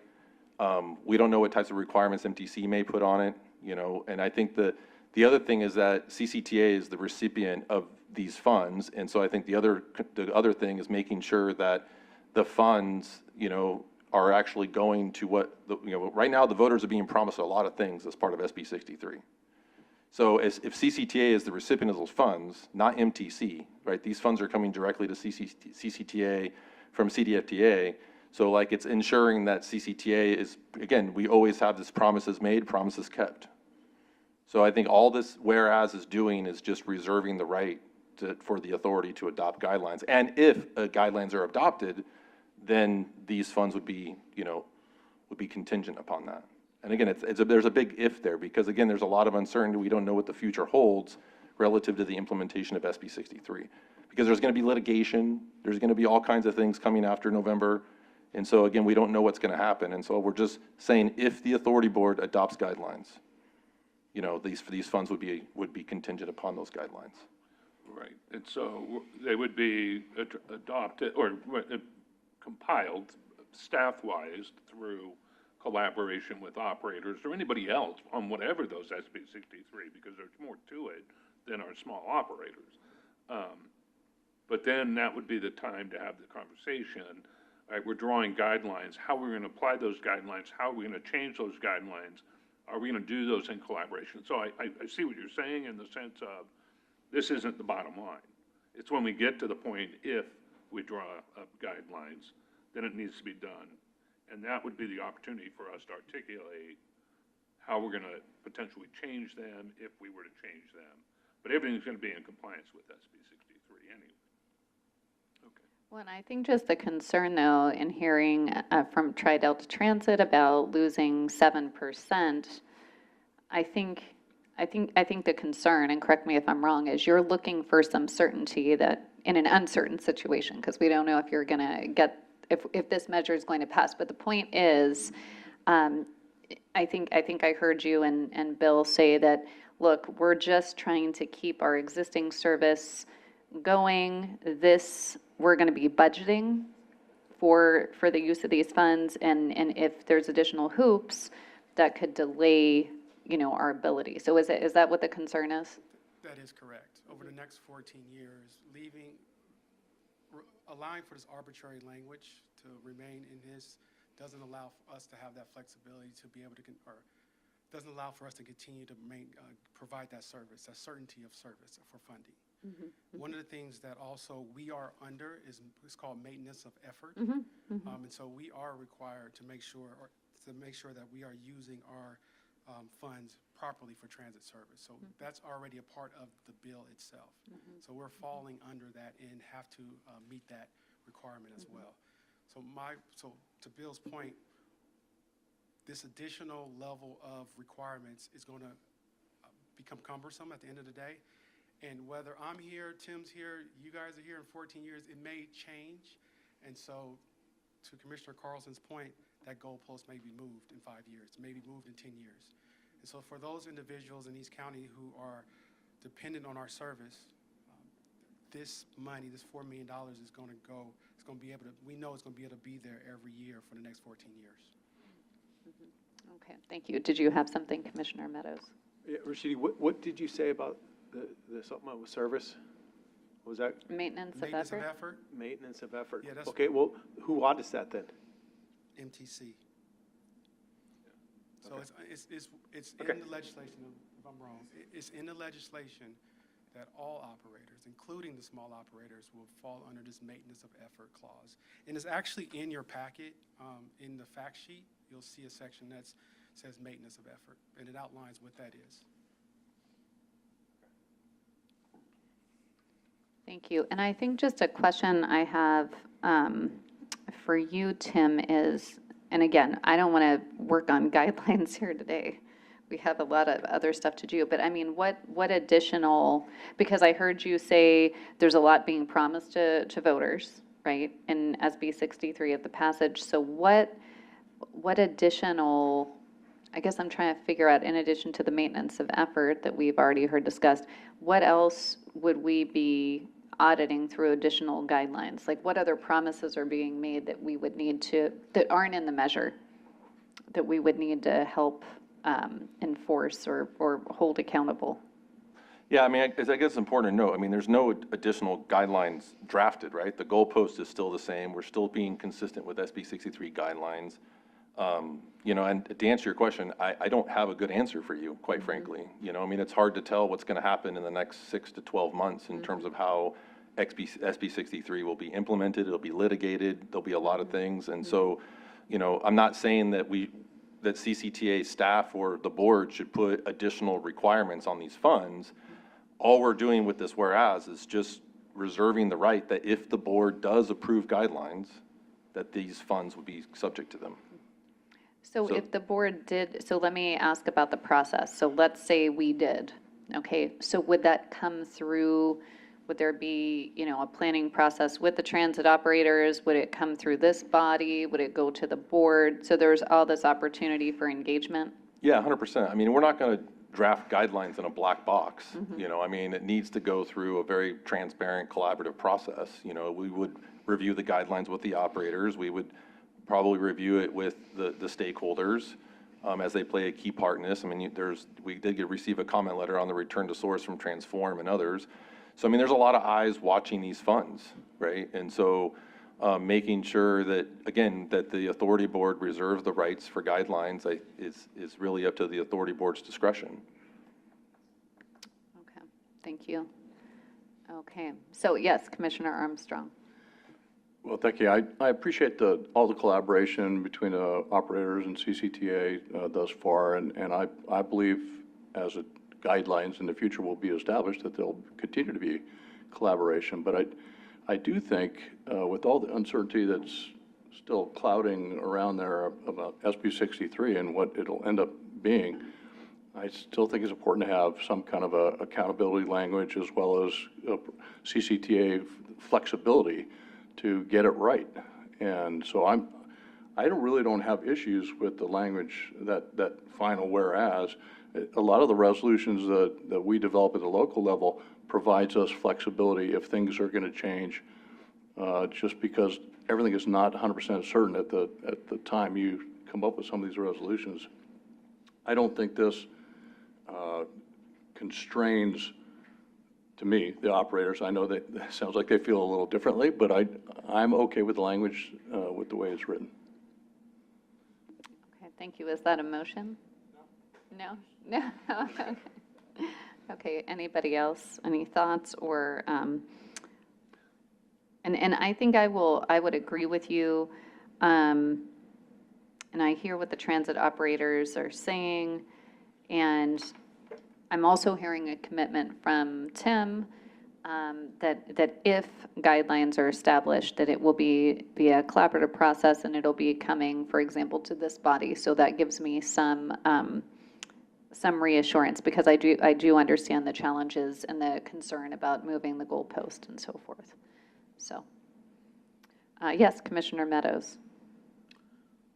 The SB 63 Connect Bay Area Act fact sheet, who developed that?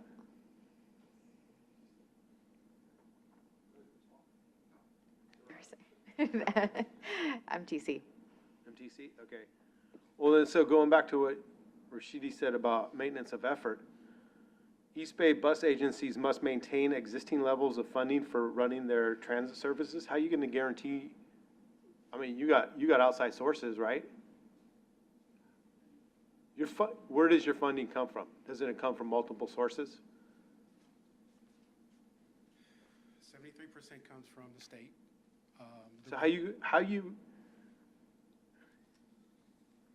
going to maintain existing levels if they pull the funding from you? If who pulls the funding from? The state. We can't. Okay, well, I mean, that's. We have no other levers. We don't. Maintenance of effort, BART, Muni, Caltrain, AC Transit, Golden Gate Transit, and SF Bay Ferry, along with East Bay bus agencies, must maintain existing levels of funding for running their transit services, with some exceptions subject to MTC approval.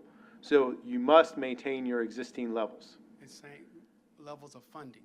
Levels of funding. Right. So what they're saying is that you can't take SB 63 money and to go build a new building.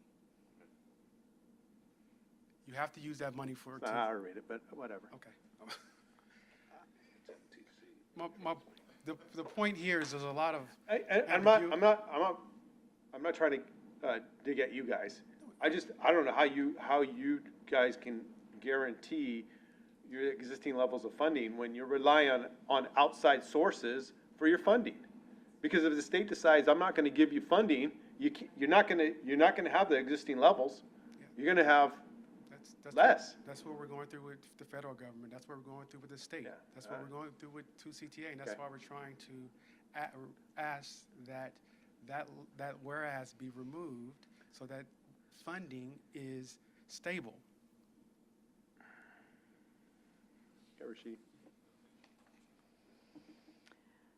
Okay, well, and then it's also talking in that same line, this requirement is intended to ensure that dollars collected as a result of SB 63 will increase rather than replace current money used to provide transit service. So I don't know how that works whenever BART just took away 7% of your budget. Okay, well, Sorry. I think yeah, go ahead, Commissioner. I'm just wondering if we Carlson. can add language into that final whereas. I mean, it already says, but if we adopt those guidelines, they have to be in compliance with SB 63, right? You can't go outside of SB 63. So any guidelines we create have to be in compliance with SB 63. So, I mean, that's what the end of the whereas says, is that all allocations will be contingent on compliance with these guidelines and the requirements of SB 63. right, and I think the fear is that the guidelines become the challenge, not SB 63, putting kind of the fear in there that funding could be impacted, which would impact levels of service, operations, planning, all the different things within inside the agency. And what we're trying to do is reaffirm the commitment to support our operators and them being eligible and meeting the requirements of SB 63 and all the other mandates they face. So I'm just trying to think, is there a language? But it already says, they're going to be in compliance. What about our guidelines? Do we need to affirm that our guidelines that we might have dropped would always be in compliance with SB 63? Well, they're going to be called SB 63 guidelines, so I mean, yeah, they are SB 63 guidelines, so they would have to be compliant with SB 63. So I guess the question before this body, so we're being asked to make a recommendation, right? So, but we're not the final decision makers, right? I mean, this is going to go to the CCTA board. So, I'm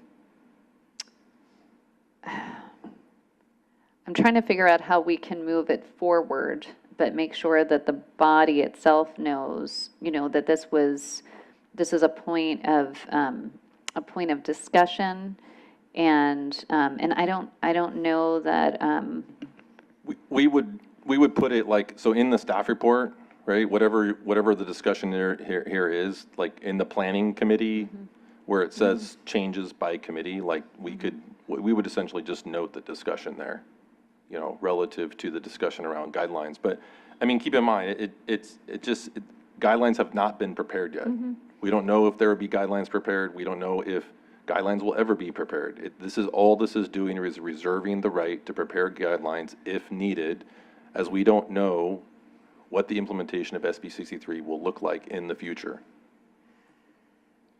so is the body oh, go ahead, Commissioner Armstrong. So it doesn't sound like we would ever prepare guidelines in the future that would not be in accordance with and compliance with SB 63. Correct? Correct. I mean, it says right there, it says, and the requirements of SB 63. So then the question is, if there's already SB 63 requirements, then why would we create more guidelines?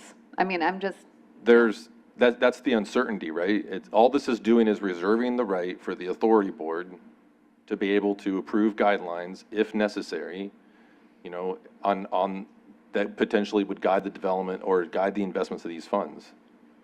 So it's just again, it just reserves the right of the authority board. Now, you know,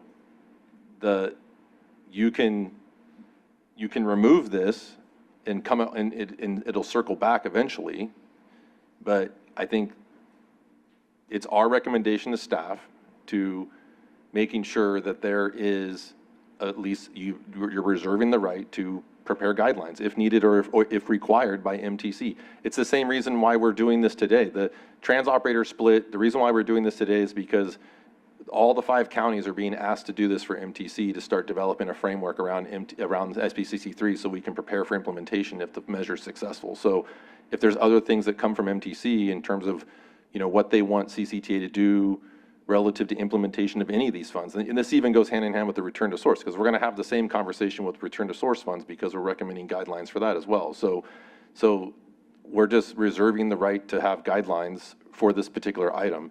The other item on return to source, we're recommending that guidelines should be prepared.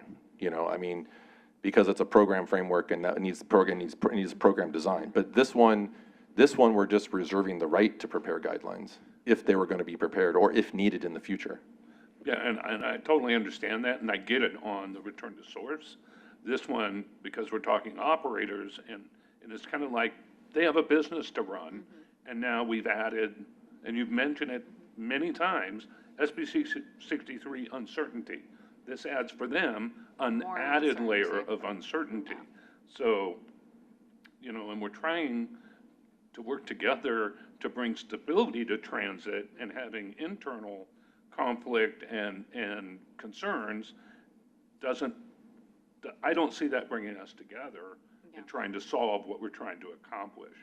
I understand, but there's always that fear of, I got MTC, I got the state, I got the Fed, and now I have CCTA who could put additional responsibilities on me. And it's not that it's not in compliance with SB 63, it could just be the burden of work that it takes to provide the service, which then, what do we diminish? Who do we rob, Peter or Paul, kind of thing, to accomplish some guideline we might come up with, or hire another driver? So I'm looking for balance and some type of stability in a moment of chaos, in a time of chaos. So I don't have the answer. Okay, well, this is kind of tricky.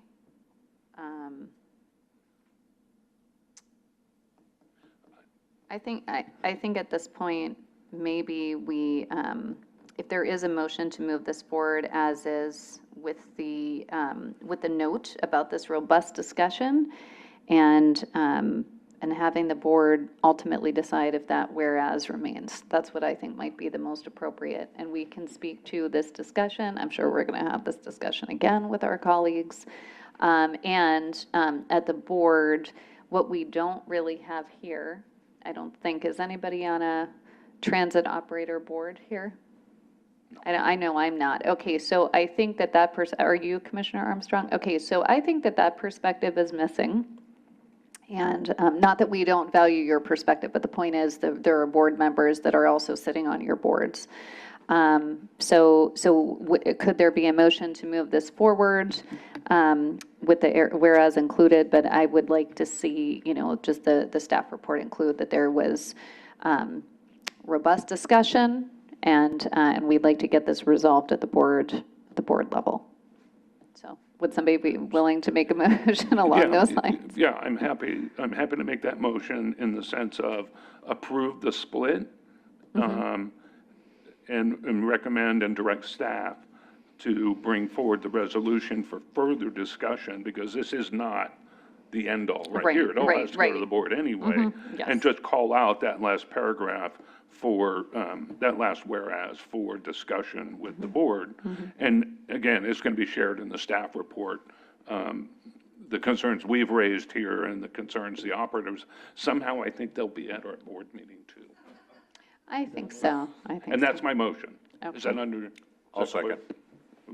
Okay, so a motion by Commissioner Carlson, a second by Commissioner Armstrong. Would you please call, do a roll call vote, Terrian?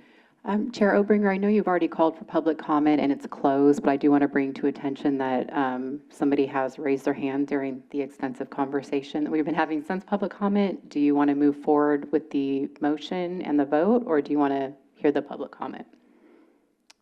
I guess we can hear the public comment and then we will take the vote.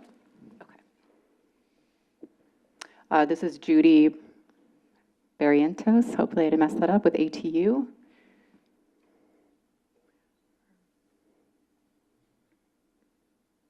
Hello.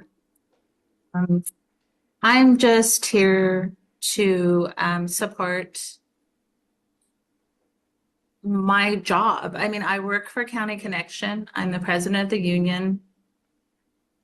And I support, there's chaos. I agree with, I think it's Mr. Armstrong. I don't know, can't see very well, but I support that there wouldn't be any strings attached to this or anything. We need to have that certainty you're talking about.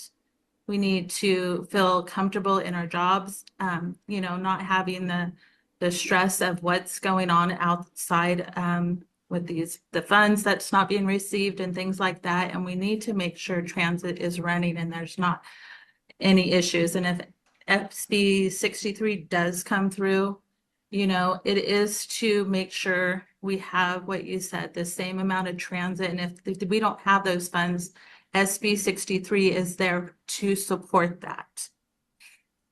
Whether it be from these certain funds or from the return to source funds, it needs to be supported by 2CTA. And I hope that when we do get to this conclusion of everything, that the transit would be supported. Thank you. Thank you very much. Okay, was that it? in Yes, we have terms of no public further comment. Okay, thank you. So I'm closing it again. And closing the public comment again. Thank you. Commissioner Armstrong, Yes. Commissioner Carlson, Yes. Commissioner Xavier, Hi. Vice Chair Meadows. Yes. Chair Obringer. Yes. Motion passes unanimously. Okay, thank you very much. Okay, so our next item is also with Danielle Elkins to discuss Senate Bill 63, Contra Costa County Return to Source Investment Plan.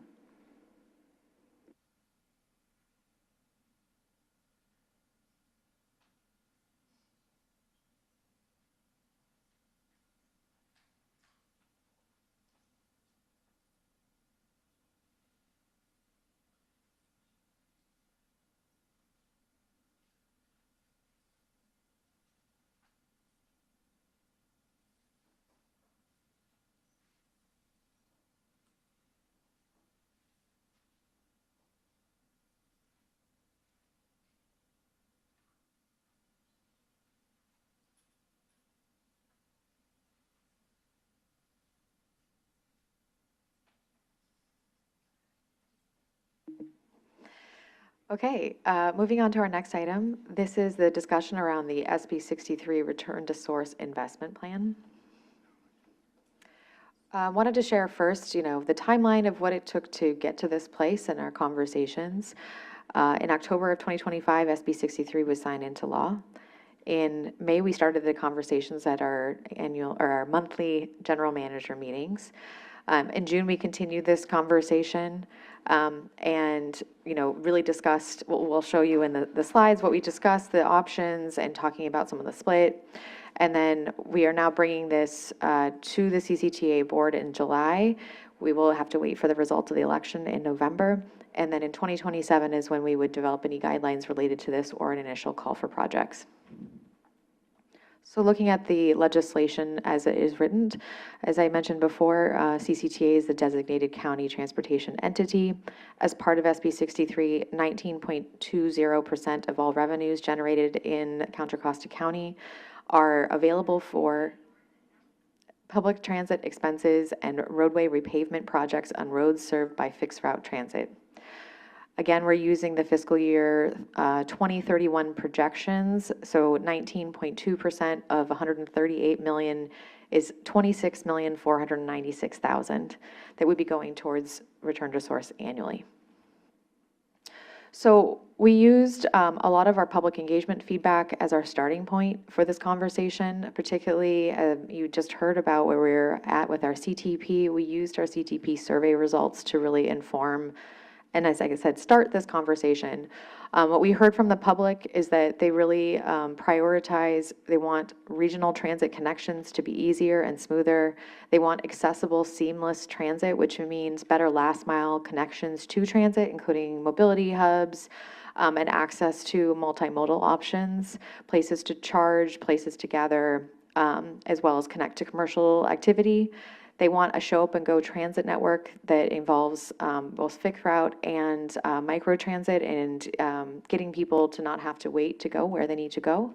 And really an emphasis of having transit for all neighborhoods and filling service gaps in underserved communities by adding small local routes and shuttles that get people where they need to go. And as you can see on the right side is our survey results, really prioritizing, obviously the regional transit connections is a high priority as well as the accessible and seamless transit, but overall really high support across all categories. We also have asked questions around microtransit in particular, wanted to share why we had included this, that there is a lot of interest in what microtransit can do in supporting people's connections to fixed route transit. So the feedback in general has been, skewing on the very interested in this, and that's why we included it.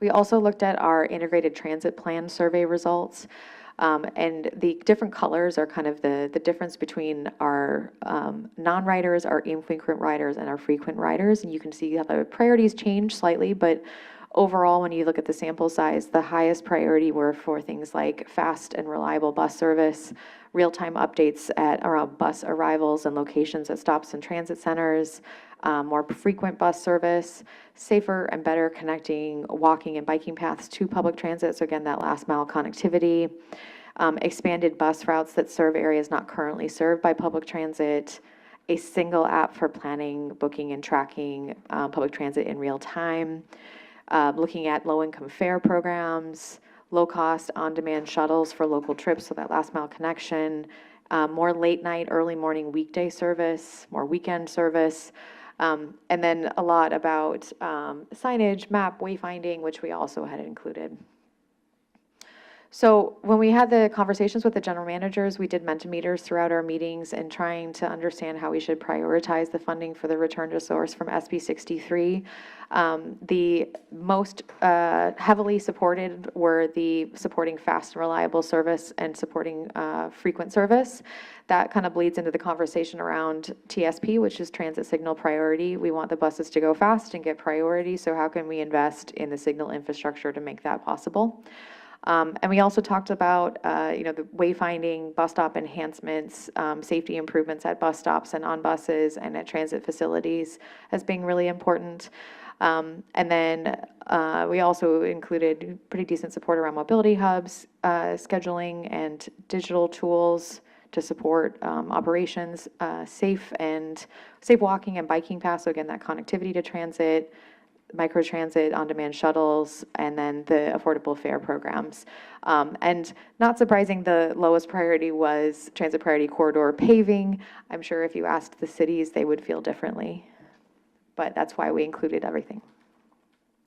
So this is what our proposed return to source investment plan currently looks like. We've broken it into two categories, looking to be consistent with what other counties are looking to propose for their SB 63 return to source investment plans, particularly Alameda, because of the overlap. So we have two categories. We have fast, reliable, and connected service, which is really focused on supporting operations and the infrastructure needed to move the buses faster. So the paving for transit priority corridors, potentially bus-only lanes, assessing pavement conditions on the roads that are served by fixed route transit, since that is specifically called out in the legislation. Transit signal priority, like I said, making sure that the buses are getting queue jumps and priorities at our signals. And then the elements around connecting to transit, that first last mile. So planning and implementation of mobility hubs, funding for bike racks and facilities that improve connections to transit, and then microtransit and on-demand shuttles.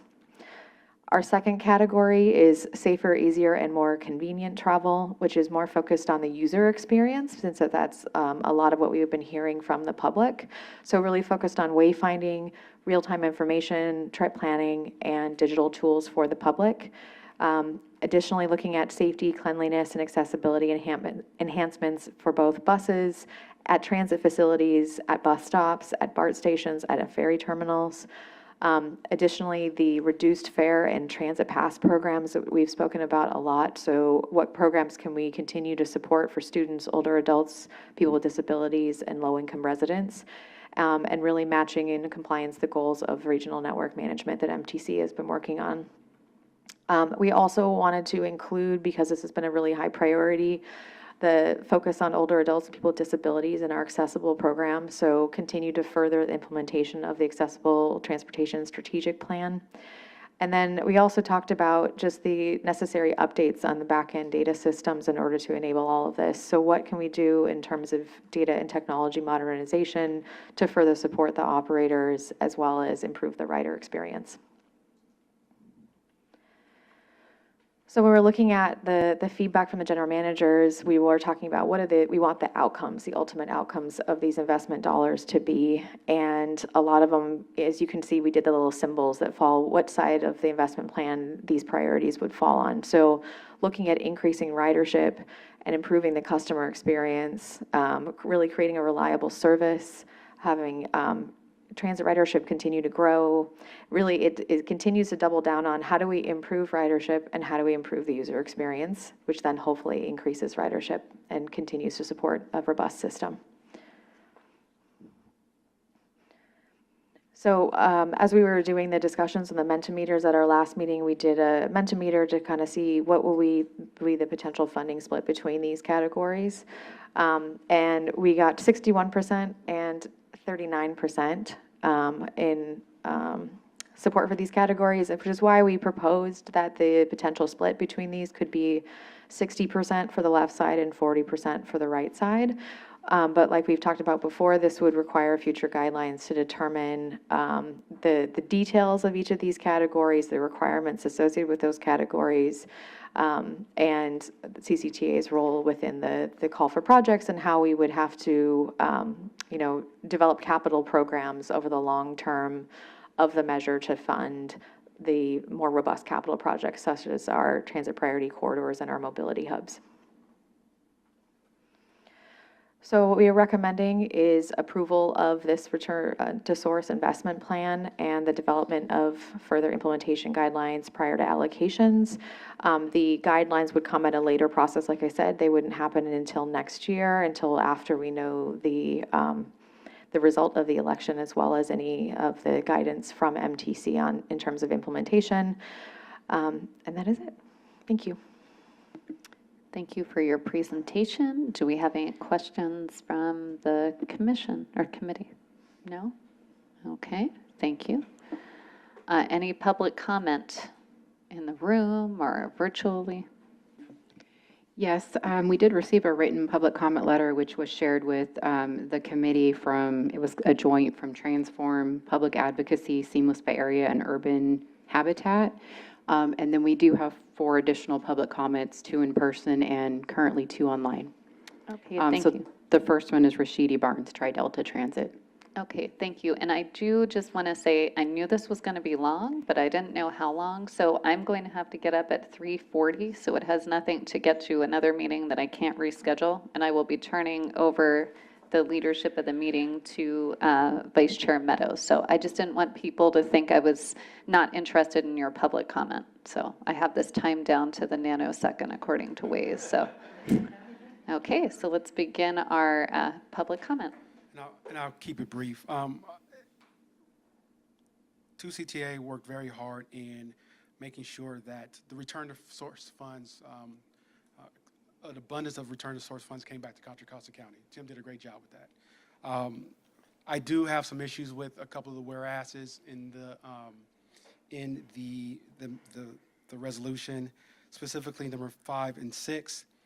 However, with that said, I see that there's going to be guidelines created at some point in time later down the road. I would just ask that transit operators be involved in that conversation as guidelines are drafted. Once again, this is a public transit fund that's supposed to fund public transit, and so I would just like to make sure that we are a part of that conversation down the road. Thank you. Who do we have next in person? Bill Churchill with Okay. County Connection. Okay. Oh, but we have to have you speak into the microphone, please, for those watching at home. I do not For have the same posterity. comment regarding the resolution on this item. I do see them as separate things distinctly. Similarly to Rashidi's comment, I think there is an opportunity with this particular fund also. I want to be sure that we're thinking strategically to ensure that we are bolstering existing public transit. I think it is important to remember that the SB 63 funds that go directly to the operators do not completely fund our deficits for any of the agencies, so there is still a gap. So we will be at the table wanting a little bit of the return to source, recognizing that you have the very difficult job of spreading that peanut butter. So anyway, I appreciate the debate and the comments at this committee. It's very meaningful to me, and I just wanted to say thank you. Thank you. Any other in-person public comment? No in person, and I'll start with the 3 that are online. So the first one is Public Advocates Transit Department, and there's not a name with it. So go ahead.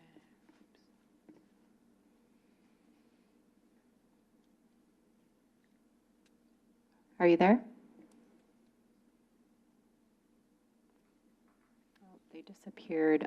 Okay, we'll go to the next one. They might come back online. Judy Barrientos, ATU 1605.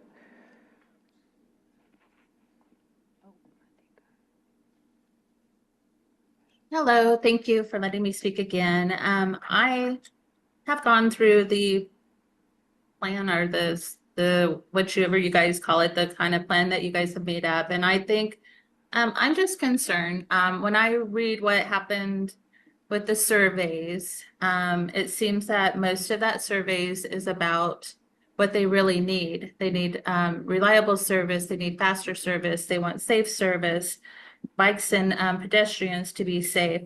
They mentioned micro transit, but these hubs is under 20%, and I think they see the dream, but I don't see that that's necessary at this time. You know, we have a crisis going on in the transit system. We already lost 34% of our service since the housing crisis in County Connection. I'm not even sure what Tri-Delta or WestCat has lost and have not regained it back. Our public is expecting this money that they're voting on to help them get around, to help them get to their doctor's appointments, to help them get to school, to help them get where they need to be. And not that I'm against hubs, I just don't think it's the time right now. I think it's down in the future. This was, because of this SB 63 money coming in, you know, you're taking the chance to do it early. The plan was for it to be later in that plan of 2050 and that it would come through those funds. I think these funds should go to transit. We should not have a shortfall with our funds at any of the agencies since this money's here. I've been driving for 30 years at County Connection. I've seen lots of projects go up and I've seen some of them succeed and I see other ones fail. When we talk about a hub, you know, I know Tim Hell says, you know, I saw that Walnut Creek's a hub, Tim Hell. You said it wouldn't be at a BART station at the summit. So I'm confused because these park and rides, you know, haven't been successful. We have a problem with homeless and we have a problem with safety. I think it places for it. And I did send each of the representatives of the board a letter via to the email I found on your cities and to let you know more about what I believe in. But I asked for these funds to be used responsibly. The people believe this is for transit, and I understand the dream of hubs, but it wasn't supposed to come from these funds. You're just getting a pot of money early and you want to do that. And I'm asking it to be really given to the constituents that use the services. I ask that you read my letter and I'll be, you know, advocating for that and hope that more will come out and advocate for, you know, the transit system, whatever it may, you know, entail. Thank you. Thank you. Okay, we're going to go back to Public Advocates Transit Department. Hi, this is Laurel Paget-Seekins from Public Advocates. We were one of the letters, signed the letter from our allies in the Voices for Public Transportation Coalition, asking that that the first category be broken down into subcategories because it is too overly broad, and voters need to understand what the funding is going to. And so we're suggesting three buckets: frequent and reliable service, where the money would go to maintain existing service and additional service, and operational reliability improvements at 40%, reliability on major corridors, which would be the TSB, and transit priority and pavement conditions at 10%, and connection to transit at 10%, along with the other bucket at 40%. And the reason why we are suggesting this is that the priority, as the last speaker mentioned, needs to be maintaining existing transit service. As was already brought up, you know, there is unreliability in the other sources of funding that transit agencies are getting, for example, the Greenhouse Gas Reduction Fund. And so there needs to be money that can be used to backfill losses in those other funds, as well as to be able to fund improvements in transit service, which is the goal of this measure from the beginning before we faced the setback of the pandemic. And so we know there's places in the county that have inadequate bus service and there needs to be additional service. Thank you. Yes.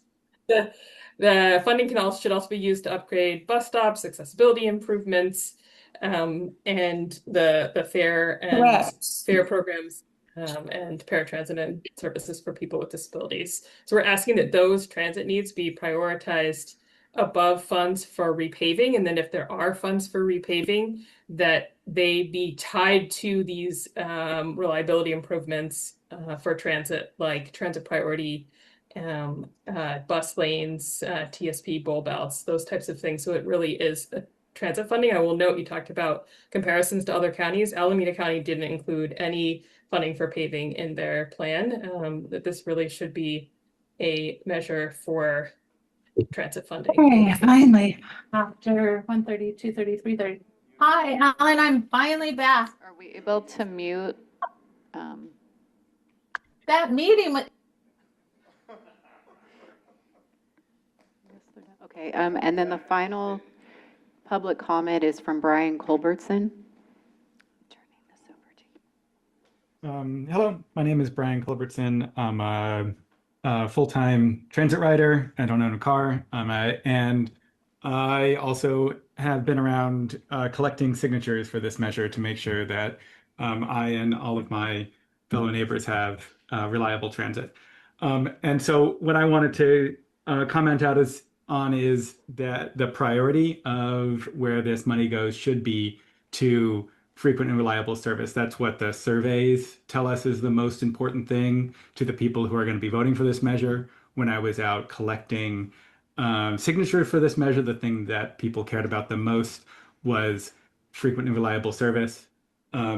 So the thing that like bucketing the 60% into a lot of different categories doesn't really put the focus where the voters that we're asking to pass this measure have asked for the money to be focused on. So I think the letter that was sent gave a good recommendation of dedicating at least 40% to frequent and reliable service. I would be fine with all 60% going to frequent and reliable service.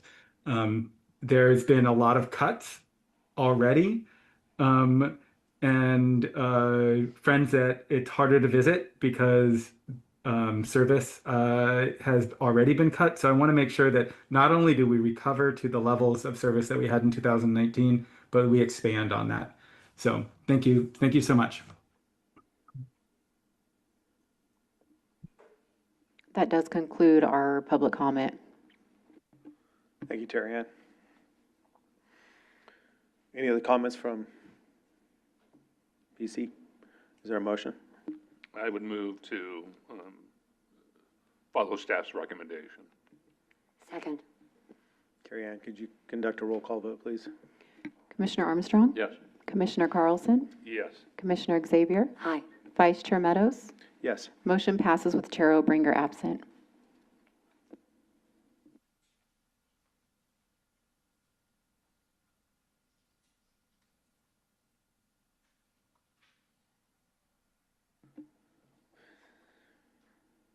The next item is an informational item presented by Danielle to discuss the Measure J Reserve Policy and Transportation Expenditure Plan.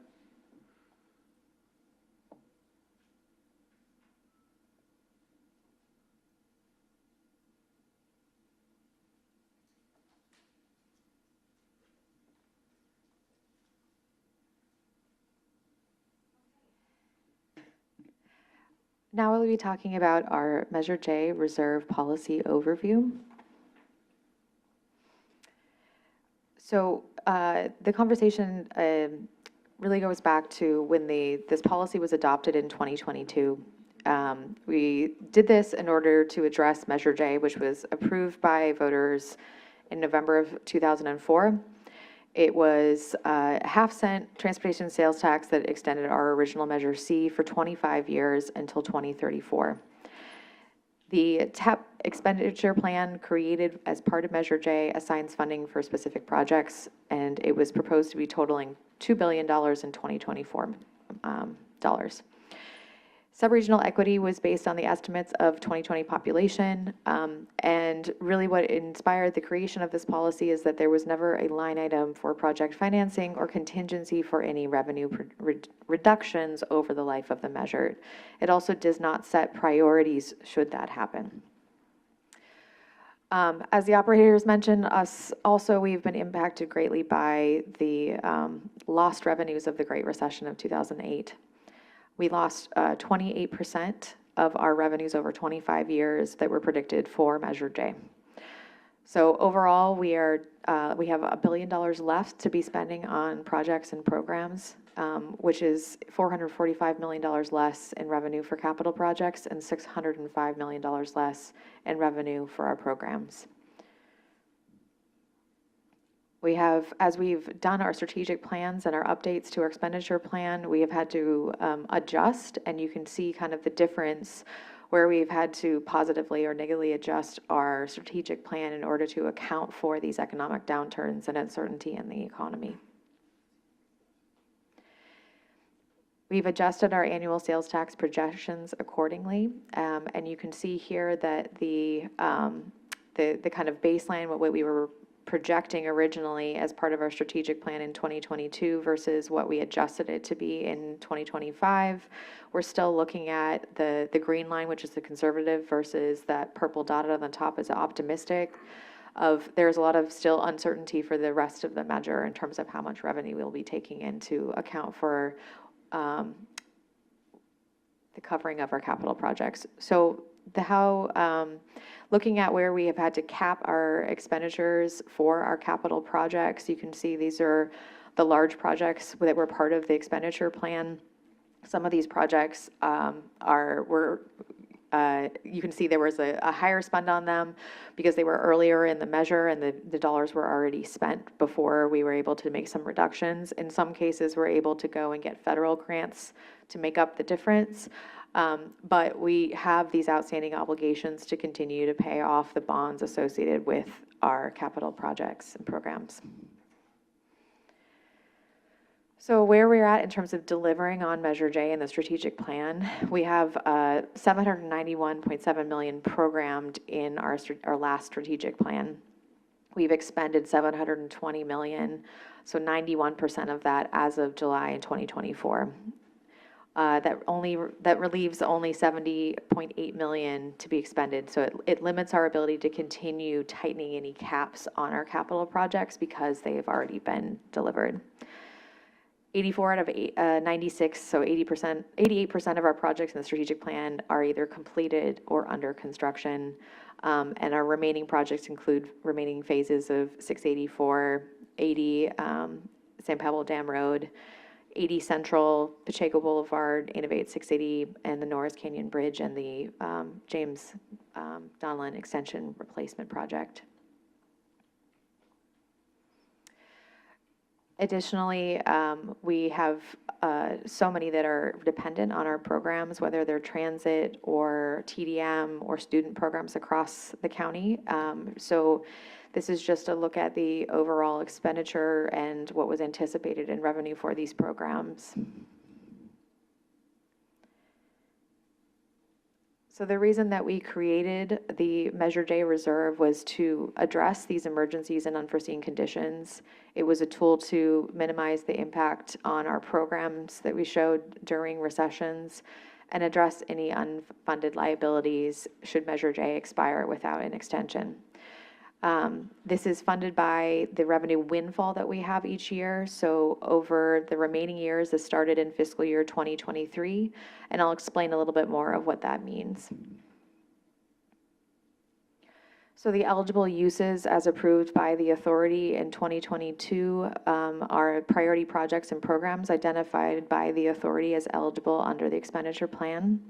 Administrative salaries and benefits after the expiration of Measure J in 2034 for any remaining projects and programs, any remaining pension liabilities after Measure J expires, the cost to place a new measure on the ballot, which we will talk about, the priorities identified by the authority to address emergency or unforeseen conditions as long as the uses are still eligible with the Measure J expenditure plan, and any remaining funds in the reserve are then to be reallocated to the programs.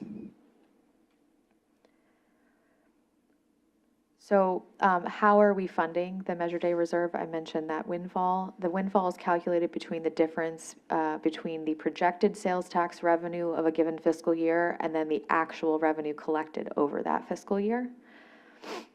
So the way that we do our payouts on programs is we pay 45% of the projected sales tax revenue at the beginning of the year.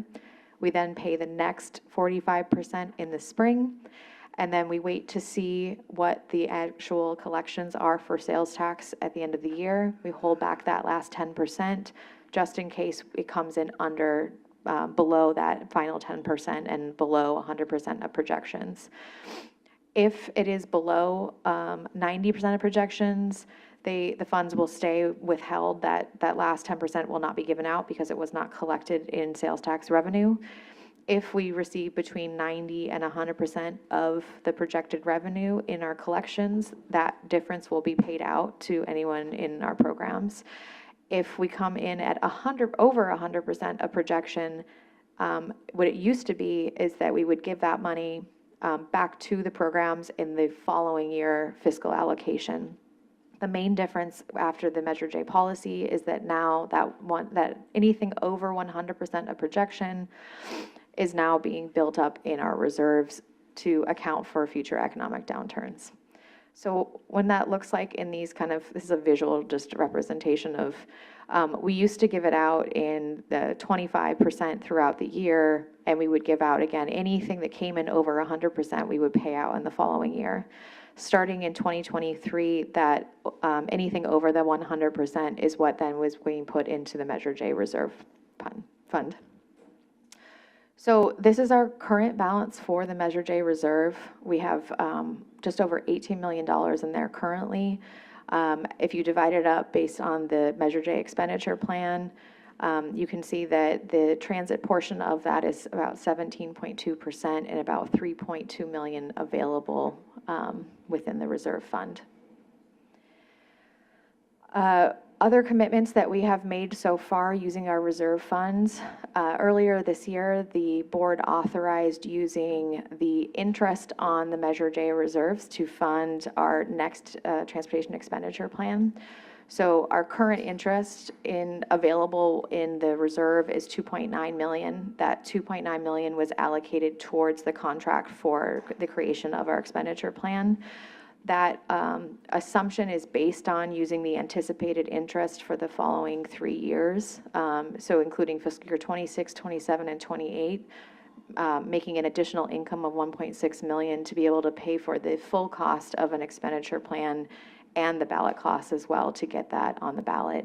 So the total cost anticipated that will be coming out of the reserves as approved by the authority would be $8 million anticipated.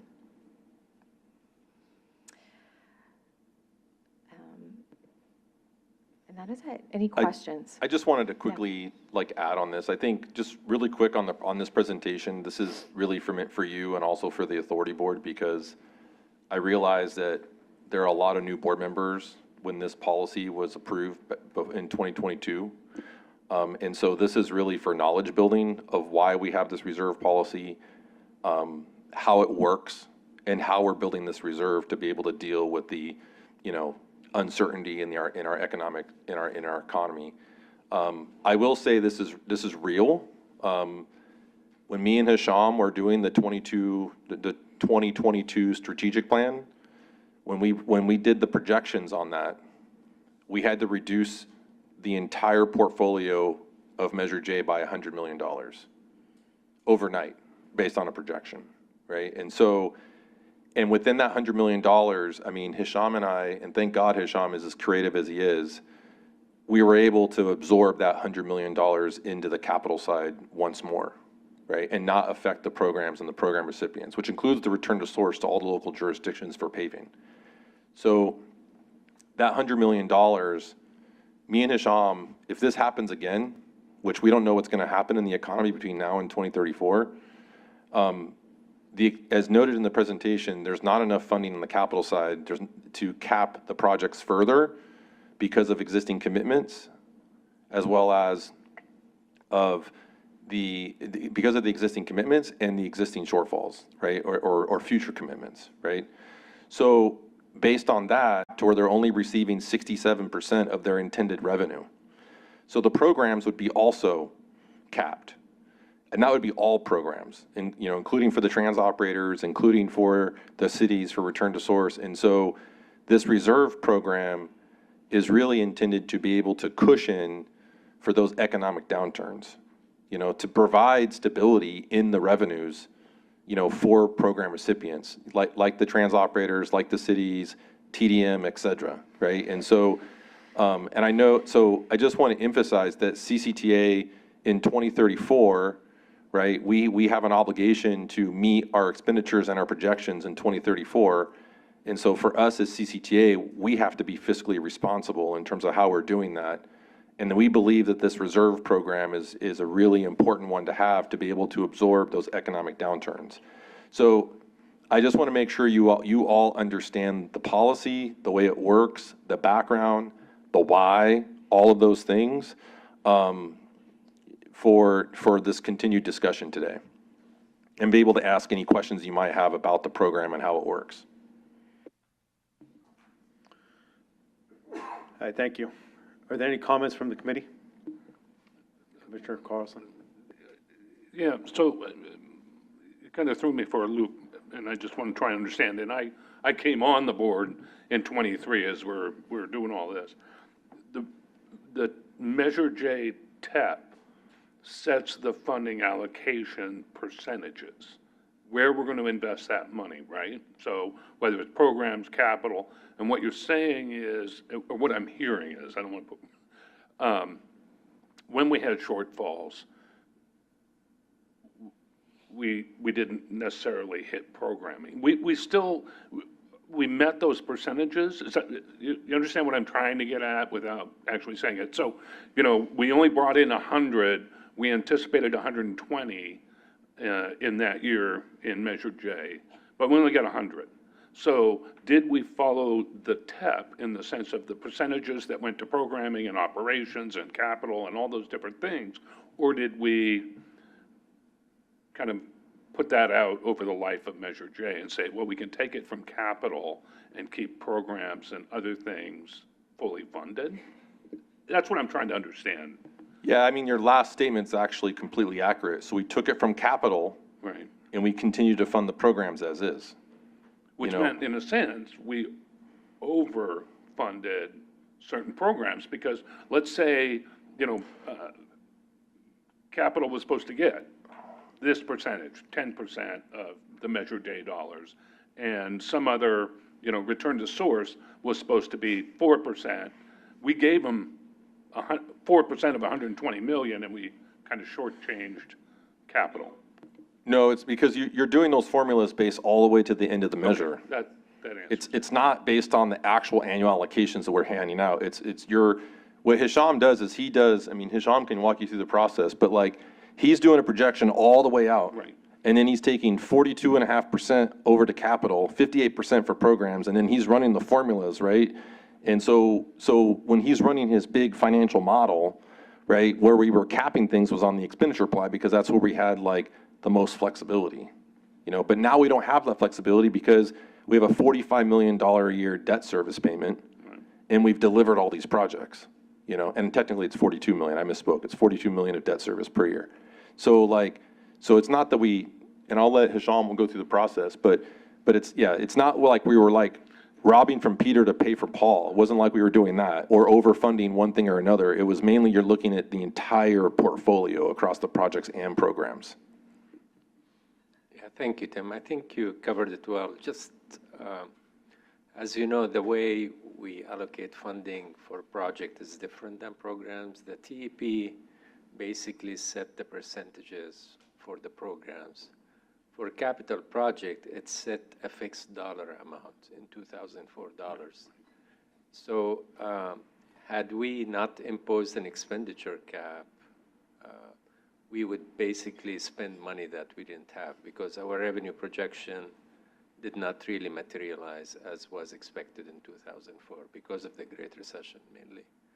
So we capped the capital projects, but because we decided as a board to advance the delivery of the project issuing bonds, we now have $43 million payment every year that we have to make until the end of the measure. Now, what we're trying to do with this reserve policy is give you a tool in case there is a major downturn in the future. Originally, at the beginning of the measure, we had the flexibility to impose caps because we have not yet spent that money. Now we've spent 90% of capital projects funding, so the remaining 70 million is not enough. Like you saw from the slides, from one strategic plan to another, we could have wild fluctuations in our revenues, even though we try to be conservative, but nobody predicted the housing crash, nobody predicted COVID, and we didn't want to be in that position again. So we're trying to give you a tool. If we hit a recession or a downturn in the future, we can impose a cap on the remaining 70%. That will help us a little bit. But what we want to avoid is impacting the programs. That's why we have a reserve policy. We want to continue to isolate the programs from future downturns. I mean, yes, the percentages will stay the same. The amount they'll get will be less because our total revenue will be less. They'll get a fixed percentage of that. So that will be reflected in the fluctuations in the revenue. So the tool is to have a reserve, and 18 million does not, that's just a very small fraction of our annual revenue. By itself, it's not a large amount. I was hoping our reserve will be 40, 50 million to help us actually cushion the programs. So that's why you have that policy. What triggered it is COVID. We didn't know where our revenues going when COVID hit. We actually put a break on all of our commitments in Measure J until we had a clear picture and started implementing the allocation plan. Basically, we told everybody, hold off on your project. We don't know if we have the money to pay you. So it was after that we started thinking, we really need to have a reserve to at least honor our existing commitment and not to put our transit operators or the cities at risk, because they are relying on our revenues to continue their operations. Hope that helps. Yeah, no, very much so. Sorry, I'll turn my light on. Commissioner Armstrong. Yeah, having a reserve makes perfectly good sense to me. I think we all do that at the local level, at various levels. But the question I had was, if you go back 2 slides to the pie chart, the fund balance, 18.3 million, you got different percentages here for the different areas. This is just an annual snapshot, right? So do the percentages stay the same year over year? So it's always going to be 17.2% for transit. It's always going to be 42.4% for capital projects and that sort of thing. Is that the way I read this? It's matching the expenditure plan. Okay. All right. Thank you. Any other comments? Any public comments? We do have one in person, Amber Johnson with County Connection. Hello, happy to be here. First time, is it on? I think I have to be not so tall. I'll be less tall. It's okay. It's okay. I'll make this brief. I'm the Chief Financial Officer for County Connection, and happy to be here and happy to weigh in on this item. Again, as a finance person, I 100% agree. Reserve policy, best practice. Don't leave home without it. I mean, for sure. I mean, A+, you need to have a reserve policy, and I'm not disputing the reserve policy at all. Since Measure J is such a large source of our funding, it's kind of like doing my due diligence and my homework to understand the reserve policy. And I was happy to see this item, particularly in ahead of our next item where we're going to be asking for some of this money. I think it's a good way to set the stage. I also really appreciated the slides that staff prepared that explained the 45%, because I get this question all the time. So now I have those slides in my back pocket to help explain that part.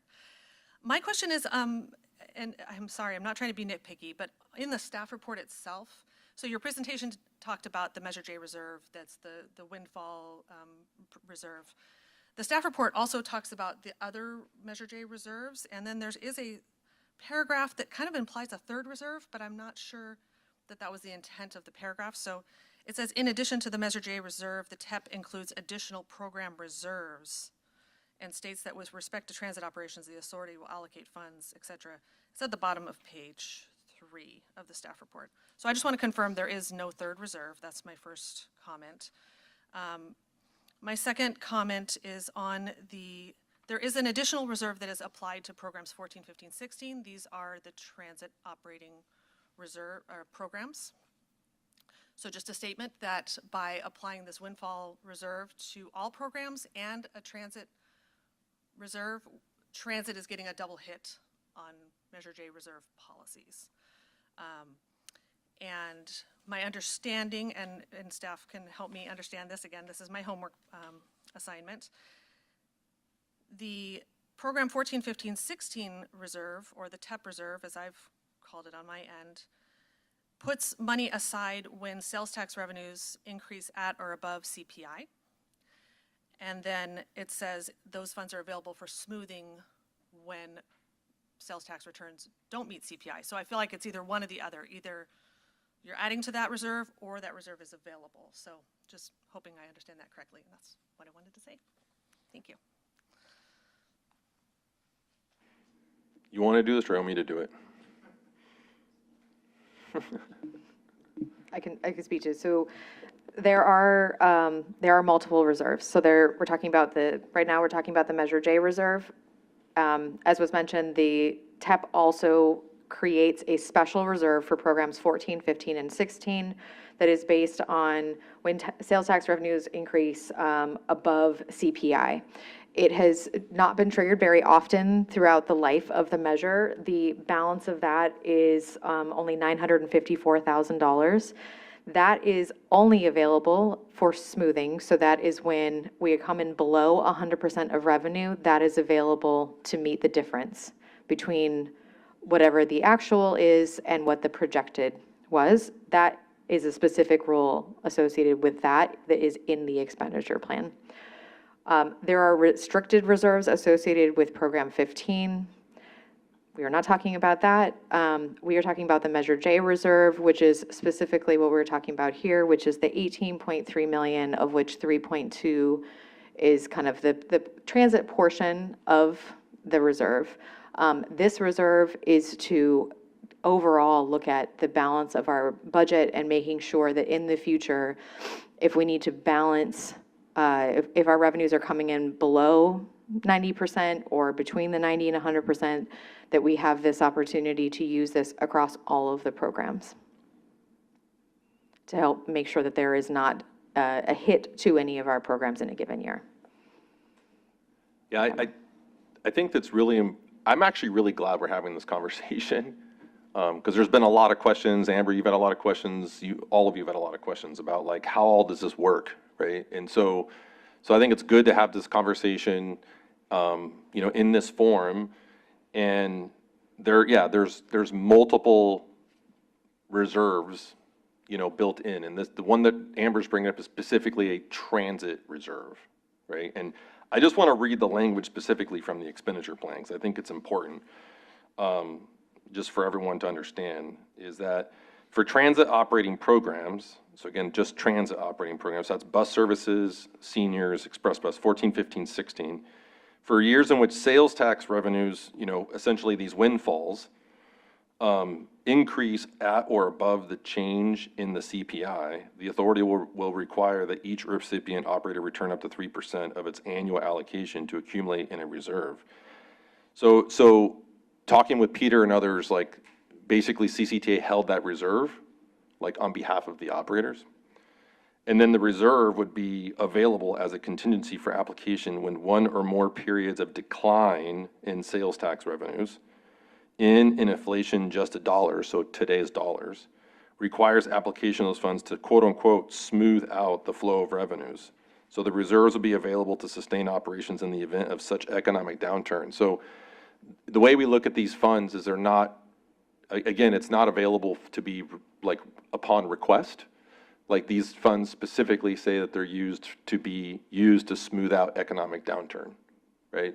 So basically, as Danielle's already mentioned, we're trying to be really cautious and fiscally responsible. So we're tracking, we get quarterly payments of sales tax, right? And so we're tracking that against projections. And so assuming if we don't see that the actuals are pacing with the projections, obviously we're going to let the operators know immediately, right? And so, and then we would start coming up with game plans around like potentially tapping into these reserves, which quite frankly is not a lot because it only happened 3 times through the life of the measure that sales tax actually increased over CPI. That's just in the last couple of years. Oh, that's It's just in the last been couple more of than years. that. Okay, sorry, my Yeah. mistake. But there's only about $1 million basically in the reserve, the restricted reserve, So ideally what we're going to do is again, through this I'll call it the Measure J, Measure J reserve, and then there's this Measure J transit reserve. Those are 2 reserves that are there as an opportunity to help smooth out these economic downturns, So if we do have a situation where sales tax is not hitting projections, like for example, the transit operators, they budget what we give them, right? So we do a projection, we tell the operators, you're going to get $3.5 million a year based on a projection of $123 million.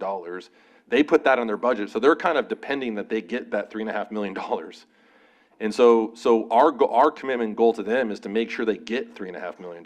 And so if actual sales tax starts declining, then these two pots of funds are used to make sure they get that $3.5 million during that fiscal year to smooth out those economic downturns.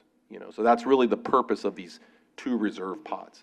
Maybe just for some perspective, we are annually giving out, so this last fiscal year, we gave out over $22 million for transit in programs. These two reserves combine, we have 3.2 million and we have $900,000. That's not very much money to assist with potential smoothing on how much we are giving on an annual basis, just in terms of like a percent of it. That's our risk.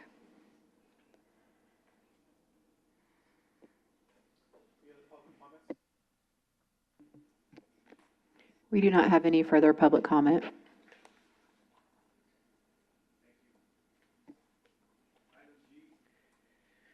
Item G, Central Contra Costa Transit Authority, DBA, County Connections, Measure J programs 14, 15, 16, and 19A reserve request.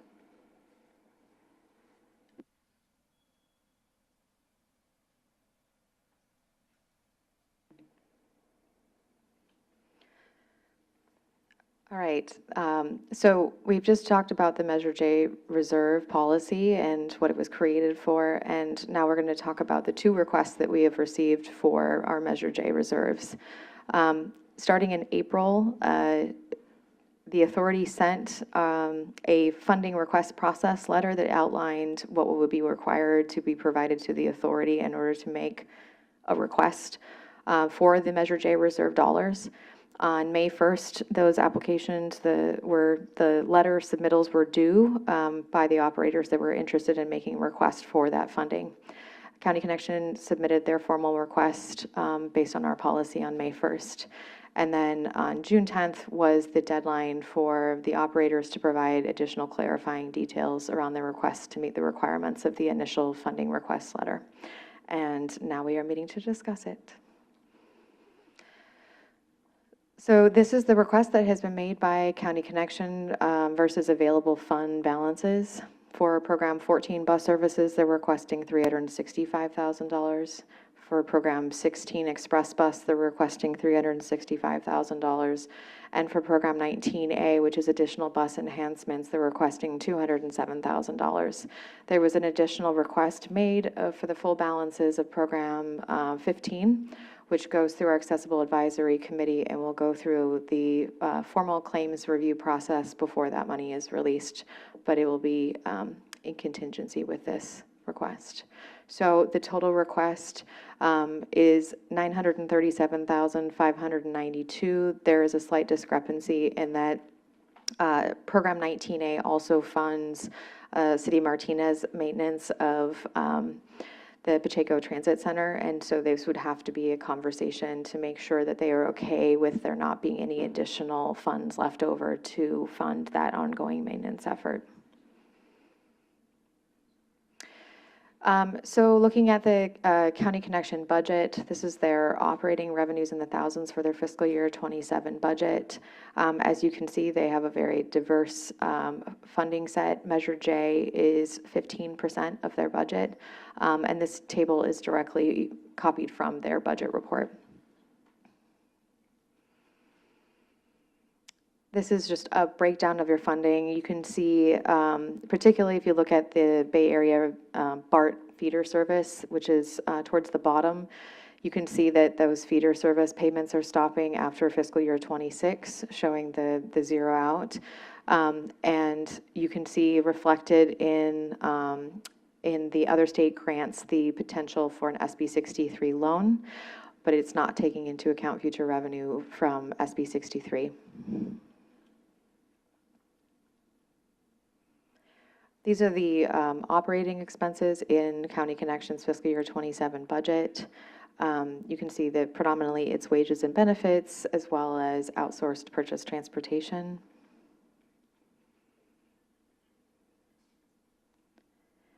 So looking at overall the budget, overview of capital and operating based on their budget packet, the total proposed budget for fiscal year '27, the revenue is 63 million, with the total expenditures at 62.5 million.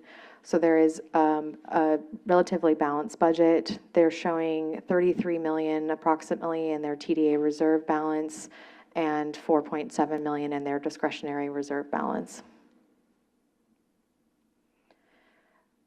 This is their table showing their TDA reserve spend down plan. They are looking to spend down their TDA reserve balance by 2030. So just for some comparison, looking at their annual budget is $63 million. They currently have 37 million in TDA and discretionary reserves between the 33 in TDA and the 4 million in discretionary that we just saw.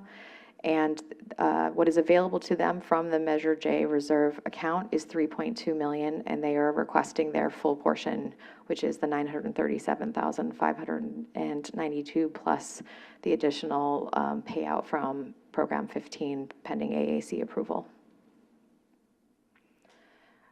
This is what we just talked about, looking at the split. So the 3.2 million portion that is available to transit. So this is taking almost a third of the reserve budget for transit.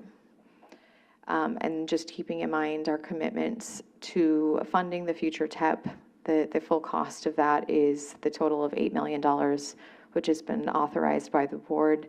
So this is just something to take into account as we are making the request on our reserve.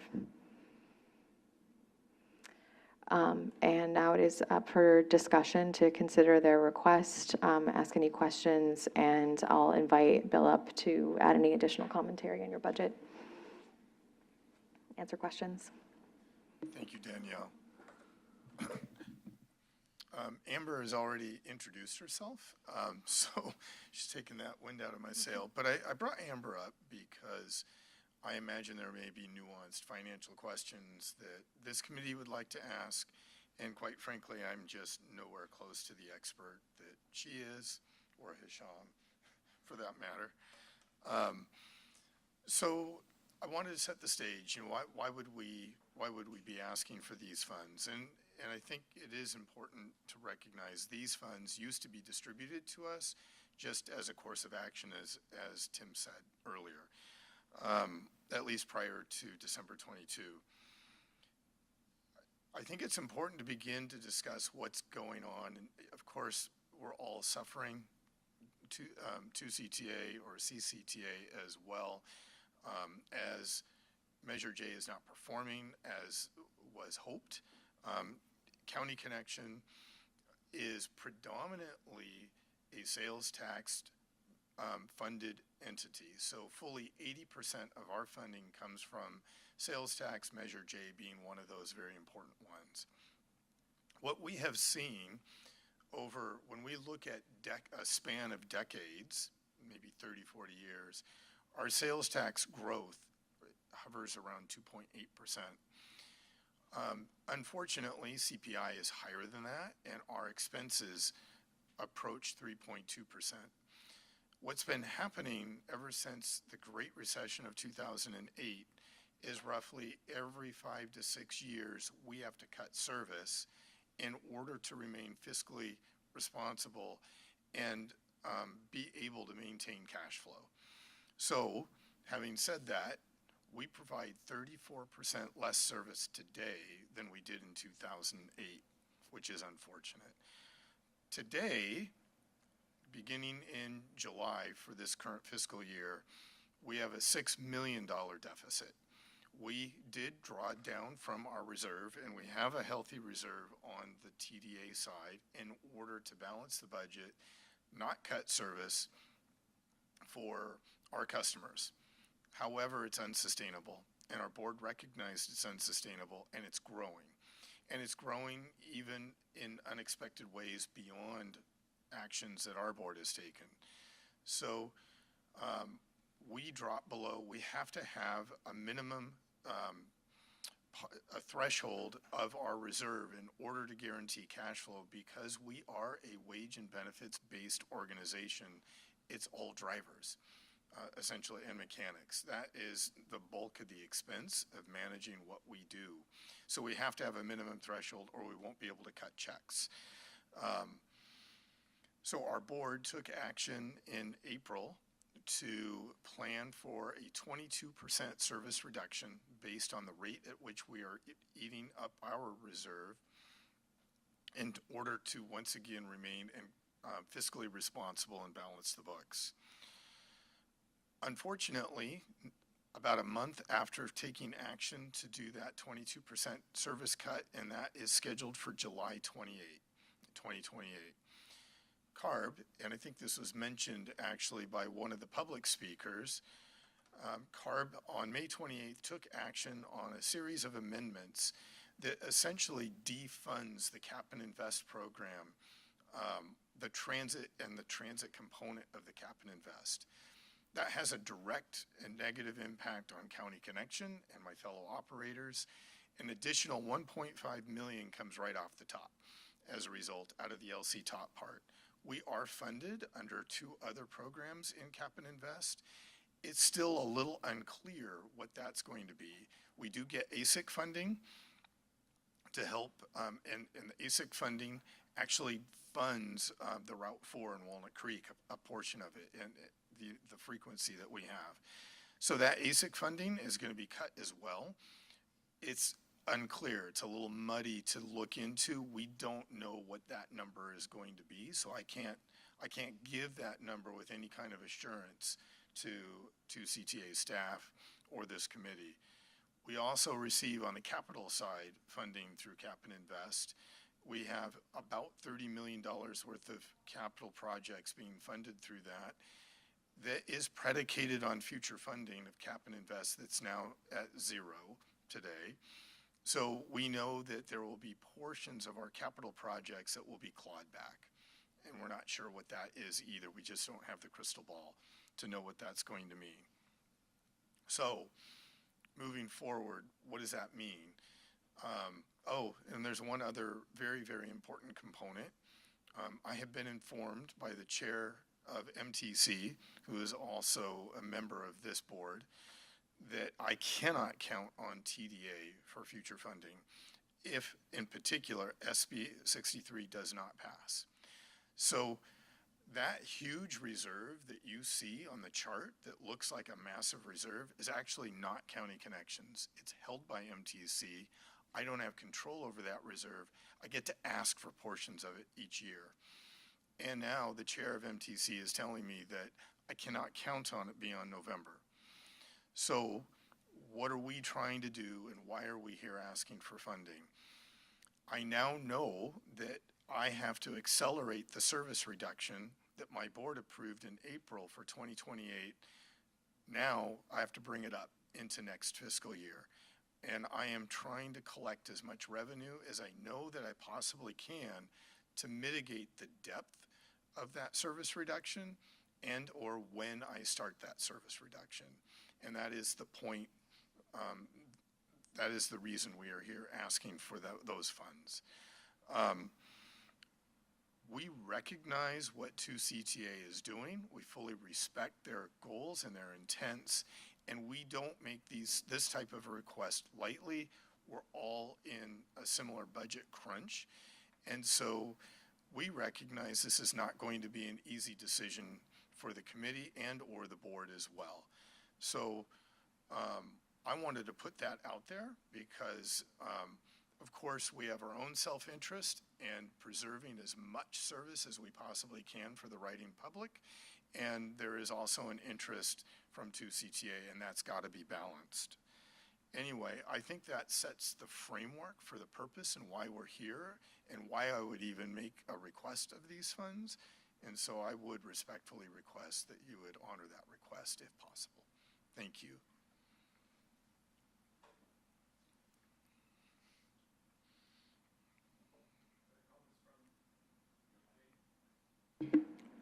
Thank you. Are there comments from the committee? Questions? Commissioner Carlson? So, yeah, this is really a difficult one because we've leveraged to pay for the TEP to renew Measure J, and how do we fund that? And so there's a lot going on here. Have you asked for those other reserve funds as well? And what was the answer there? No, we have not. So, because Which one? What other reserve funds? the MTC, the TDA, you know, So we do request those, and we were able to get the $6 million in additional. So we have reduced our reserve by $6 million in this fiscal year to balance the budget. The issue really is predicated on the chair of MTC telling me I can't count on that next year. right, but, and you can't ask for that at any time. It's part of an annual allocation. It's annual, right, okay. Yeah. That's what I understand. That's why I have Amber here. No, I appreciate that. It just, again, we're in that position of, you know, a reserve fund. We do it at the county, you know. We don't touch our reserve because we're making 60-plus million a year in interest income, which then becomes unrestricted into the general fund and gives us flexibility. And so we've committed now this reserve fund to be our investment pool to make the interest, to pay the 8 million for the Measure J renewal TEP and ballot measure. So I'm kind of struggling with all this because I sure don't want to see services impacted, but I also don't know where we are in finding additional funding to make up the $8 million that we need to come up with over the course of our work on the renewal. And then we were already talking about SB 63, Measure J. So I'm just wondering, are we in the crisis moment? And in the sense of, if this weren't to happen until we saw the results of SB 63, would that have a significant impact on operations and/or the work you're doing? Or is it really we're planning for what's next? I think that's an excellent question, and to be honest, it is what we are planning for. So are we at the crux of the crisis in the moment? I don't think I can say that. And I do want to... But November, we could be. Very much so. Okay. There's one thing to consider and to remember. Now, knowing now that I have to accelerate our service reductions, I'm trying to figure out and put a pin where that's going to be and what the depth of that's going to be. And one thing I didn't say that I think is really important to understand, our planning process to get there is huge. It's usually 9 to 12 months. 6 months alone is for the public process. That's what we've done in the past. But it's 6 months for the public process, but you've got 2 to 3 months for the planning process to do all the development. Then the reason the public process is 6 to 12 months, is 6 months, is because we put it out to the public. We always make modifications and changes based on the input that we get. So that does bleed to before November, but I can't tell you and say, and I don't believe that I'm at that crux of the cliff, and I want to be honest about that. Yeah, and again, we're here on transportation, we're here on transit, and we want to do our best to not only improve it and work towards making it better, but at least sustaining it, right? So the last thing we want to do is have a negative impact. And that's why I kind of bring up the SB 63 and getting us to November.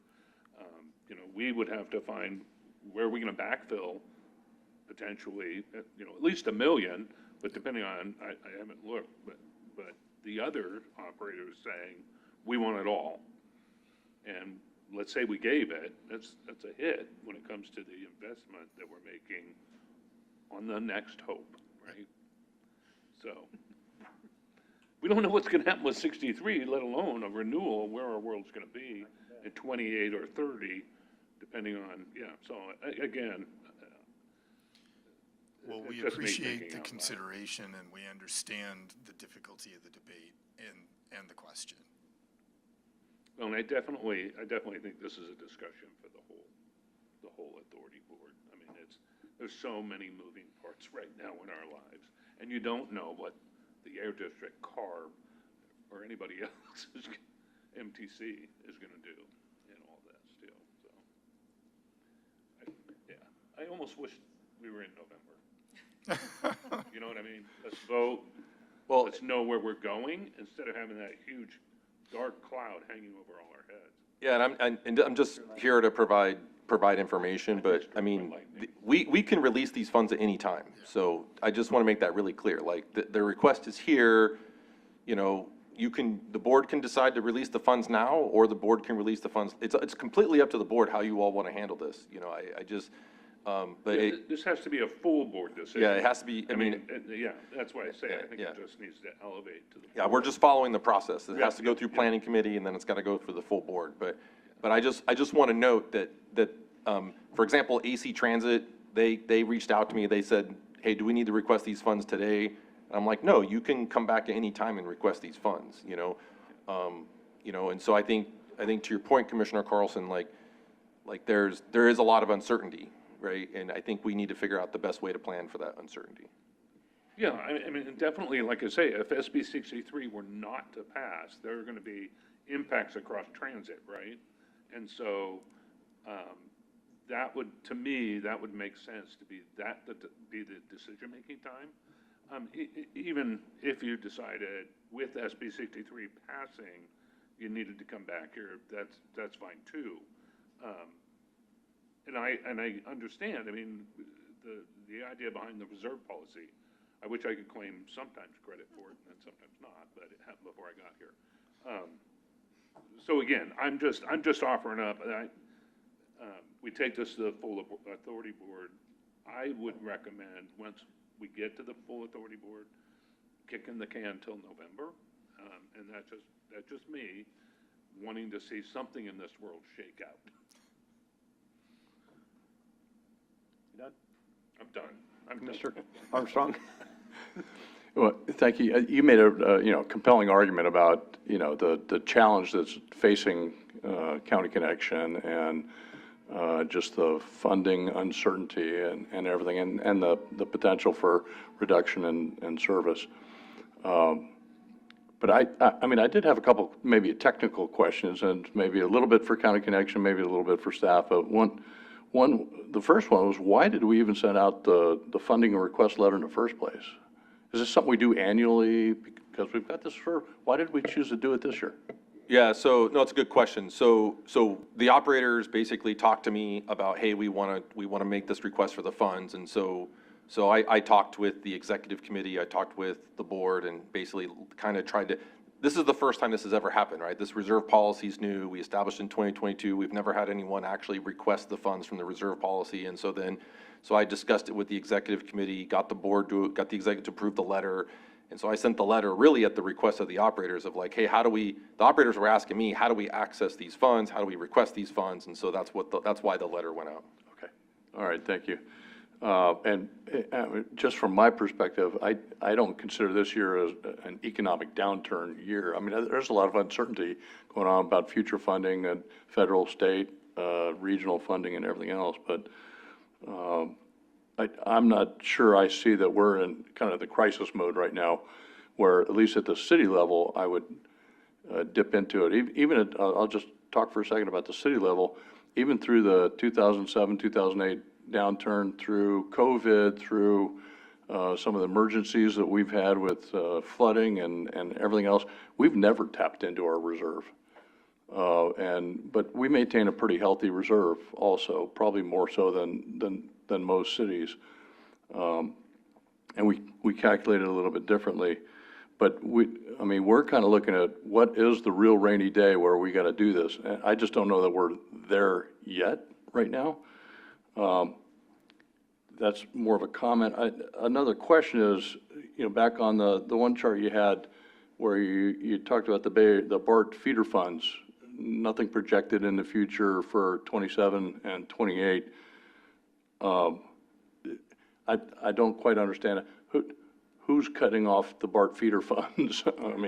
BART. Well, I understand, but why to everybody? Is this part of SB 63? Is this a part of their budget crisis, and this is one thing they're doing. So BART's facing an immediate fiscal cliff. I think I would rather describe what County Connection is suffering would be a fiscal hill, very steep hill, but BART is at the cliff today. And so they've gone through a multitude of different areas where they've just made cuts. BART feeder is been a very important component of funding for public transit in the East Bay, in particular for my colleagues Rashidi and Rob, where it makes up a very large percentage of their respective budgets, and it's just zeroed out. And so I think what we're really facing is we're really suffering a whole ton of like little slices, if that makes sense. So, you know, CARB in May, that was just another hit of 1.5 million on top of the bus feeder funding cuts that we're having. Our sales tax is not growing. We have 2 downturns year back to back. So overall, you know, when you start adding that up, for us, it's a $6 million deficit that we walked into as a result. And actually, that doesn't account for, we did account for the BART feeder. We did not account for CARB because that came, I mean, literally 2 weeks before we approved the budget. Yeah, it's kind of the death by 1,000 cuts. That's exactly what it is. I couldn't come up with it. Thank you. Well, and operational costs in the sense of just fuel and other overhead. Don't get us started on fuel. Our fuel hit, Just saying. our fuel hit has been profound. So, Can I just maybe provide a little more background on that? Yeah. So basically there was a sales tax, right? This is the original sales tax to fund operations for BART, right? It's 1070, right? What was the bill? 1107, thank you. So AB 1107, right? So that was approved, right, to fund operations. So what happened, I mean, BART built this whole thing with capital funds, right? And then they had to figure out how to operate it. So then they went out to the voters to build it, and then they went out to voters to fund the operations, right? This was back like in the 70s. And so just some more history and background. So then what happened was there was concerns from constituents around like, well, I don't have a BART station in my city, so why am I paying this sales tax, right? And so then from there, it went to, well, we're going to provide bus feeder service, right? So you have access to BART, right? All jurisdictions have access to BART, right? And so then over time, you know, BART was actually trying to do it on their own, and then eventually, like through the 1990s, they handed this whole thing over to the small operators to perform. Now, keep in mind, at that time, bus feeder service payments were given to the operators at that time, but they were frozen, and they did not escalate, right? So the bus feeders the operators were actually absorbing the escalation of providing bus feeder service at the requirement of BART and this commitment, right? And so with BART's fiscal cliff now, right, which is projected now to be over $400 million per year, they said, we're not going to fund this anymore. And they gave everyone fair warning, right? And so they started reducing it. So it went from and Bill and operators can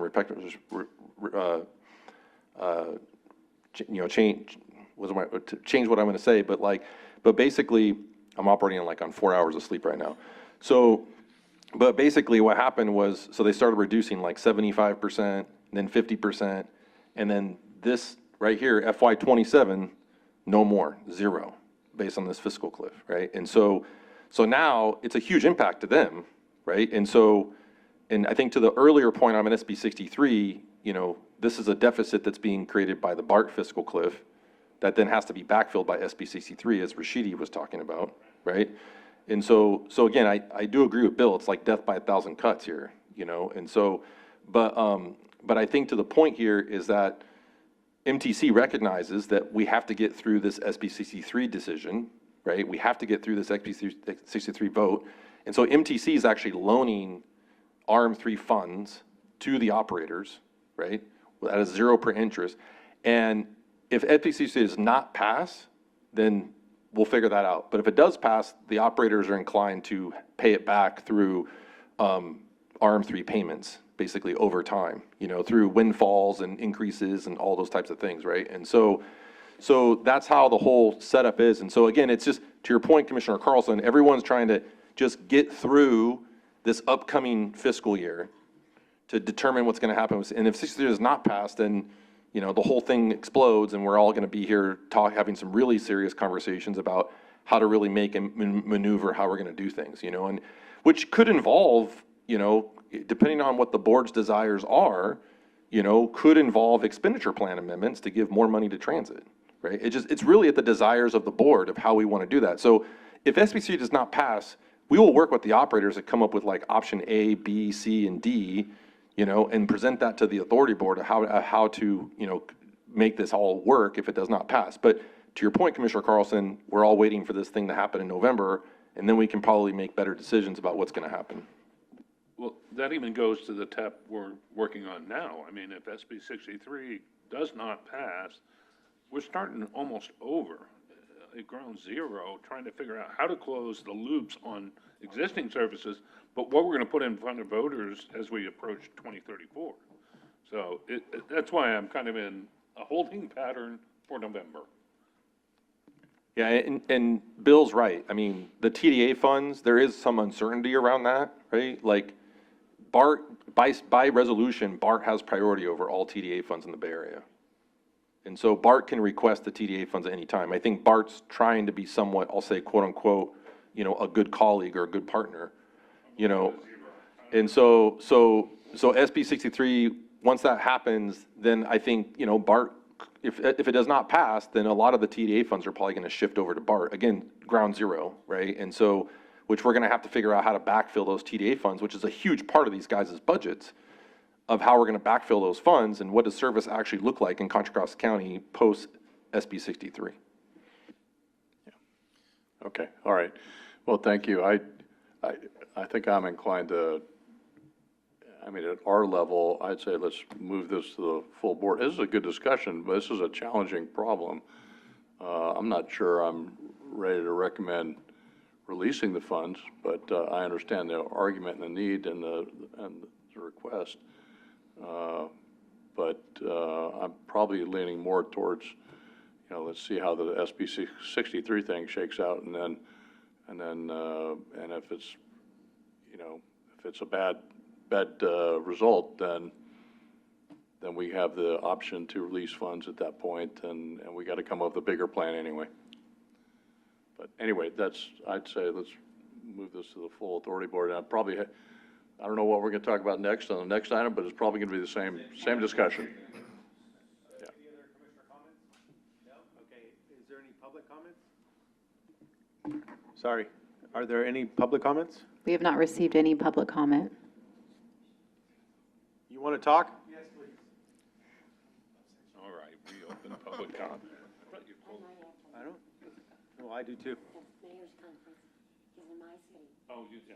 It takes me 2 hours on public transit to get there. I'll be I'm gonna run faster buses. Very, very quick. To Tim's point, this hasn't happened in the life of the measure. And so as we face these headwinds, and Tri-Delta Transit is not going to be requesting funds right now, but we may have to in the future. So just,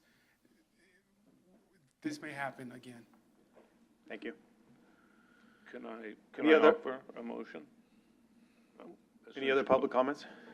Seeing No none? further public comment. Perfect. So, yeah, I would just refer this with no recommendation specific to action, but refer this to the full authority board.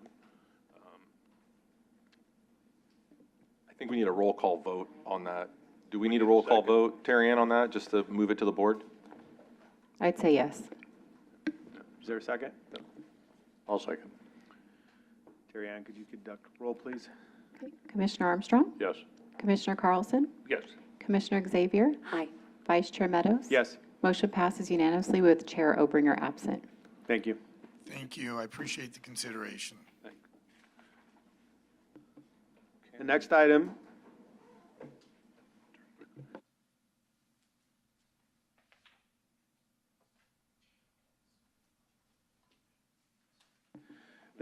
is an action item presented by Danielle to discuss West Cats Reserve request. Is the presentation going to be any different?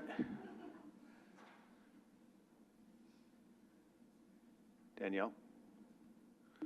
Hello? I was trying to get you to full screen there. Trying to get me to what? Full screen, so Oh. you could see the, I think I would recommend seeing the presentation. there is a, there are differences that it's worth, I think, Okay. conversation. Thank you. So maybe I'll go fast through the things you've already seen. So same schedule, same request.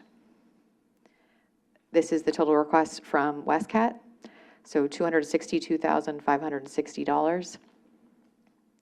It is the entirety of what is available. They have also requested Program 15 and 20B, which would be released pending approval from the Accessible Advisory Committee. This is Westcat's draft fiscal year 27 budget. This is their operating expenditures, or sorry, operating revenues. You can see that Measure J is 15% of their budget. Similarly, looking at the full revenue sources for operating and capital, you can see the BART feeder funds in the middle there disappearing after 26, but including the SB 63 revenue, and they're including a projection of $1 million from SB 63. This is a summary of their operating expenses from their fiscal year 27 budget, with the majority being outsourced transportation services. This is an overall summary, so they're currently looking at a budget or an annual balance difference. They're $1.3 million short within this forecast. They're showing $17 million in expenditures and $15.75 in revenue. This is their current TDA reserve balance according to their budget.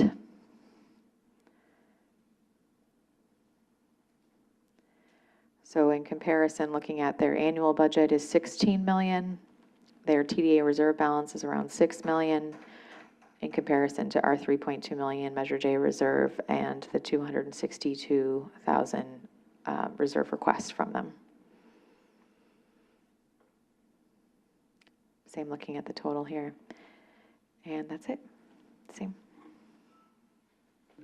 Any comments from commissioners? Questions? I would follow the Commissioner pattern of the previous Carlson. item.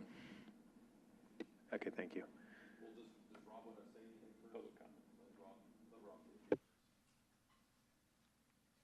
So, thank you. So I won't repeat. I think everything that Bill said sort of applies to us, but I think there's two nuances I would like to state. That the number you just saw for our reserves doesn't take into account our deficit for this year. So our reserves, if we take into that account, and doesn't include the SB 63, it would actually be $3.5 million. Our concern with that is that the TDA reserves are traditionally used a local match for vehicle purchases, our federal requirement. We are not traditionally using our reserves for operation funds. So I think that's just a nuance that, we're now down to, and our upcoming vehicle replacement needs for local match is probably $7 to $8 million. So that, that already exceeds our current reserve balance.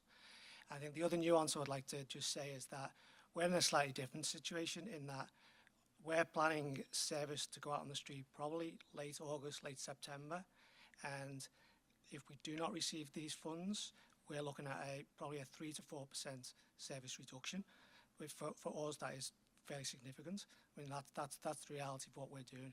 Because when our reserves are down to $3.5 million, our board have concern about kind of maintaining that reserve balance, even with the uncertainties that Bill mentioned. So just think there's a few little nuances in how we're approaching this. We are looking at a service court, and one of my goals is, in relation to SB 63, is to keep service on the street.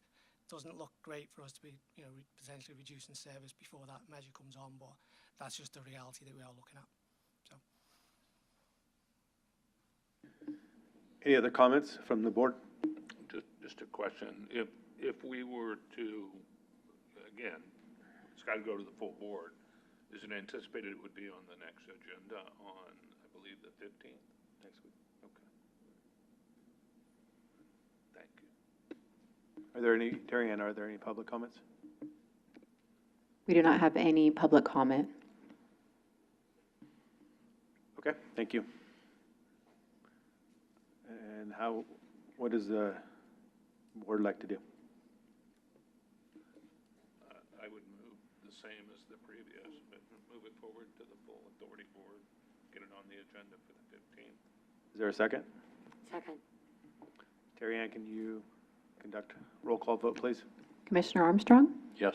Commissioner Carlson? Yeah. Commissioner Xavier? Aye. Vice Chair Meadows? Yes. Motion passes unanimously with Chair Obringer absent. Thank you. And thank you, Danielle. I guess you're finally done. That concludes our regular agenda items. The next item is correspondence and communications. We have no correspondence.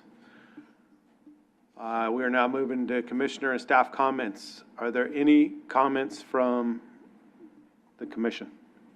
Seeing none, are there any comments from Tim None. or Danielle? Oh, It's been scared me when you turned the light on. The next regular meeting is proposed for September 3rd. That concludes our meeting. The meeting is adjourned at 4:53 PM.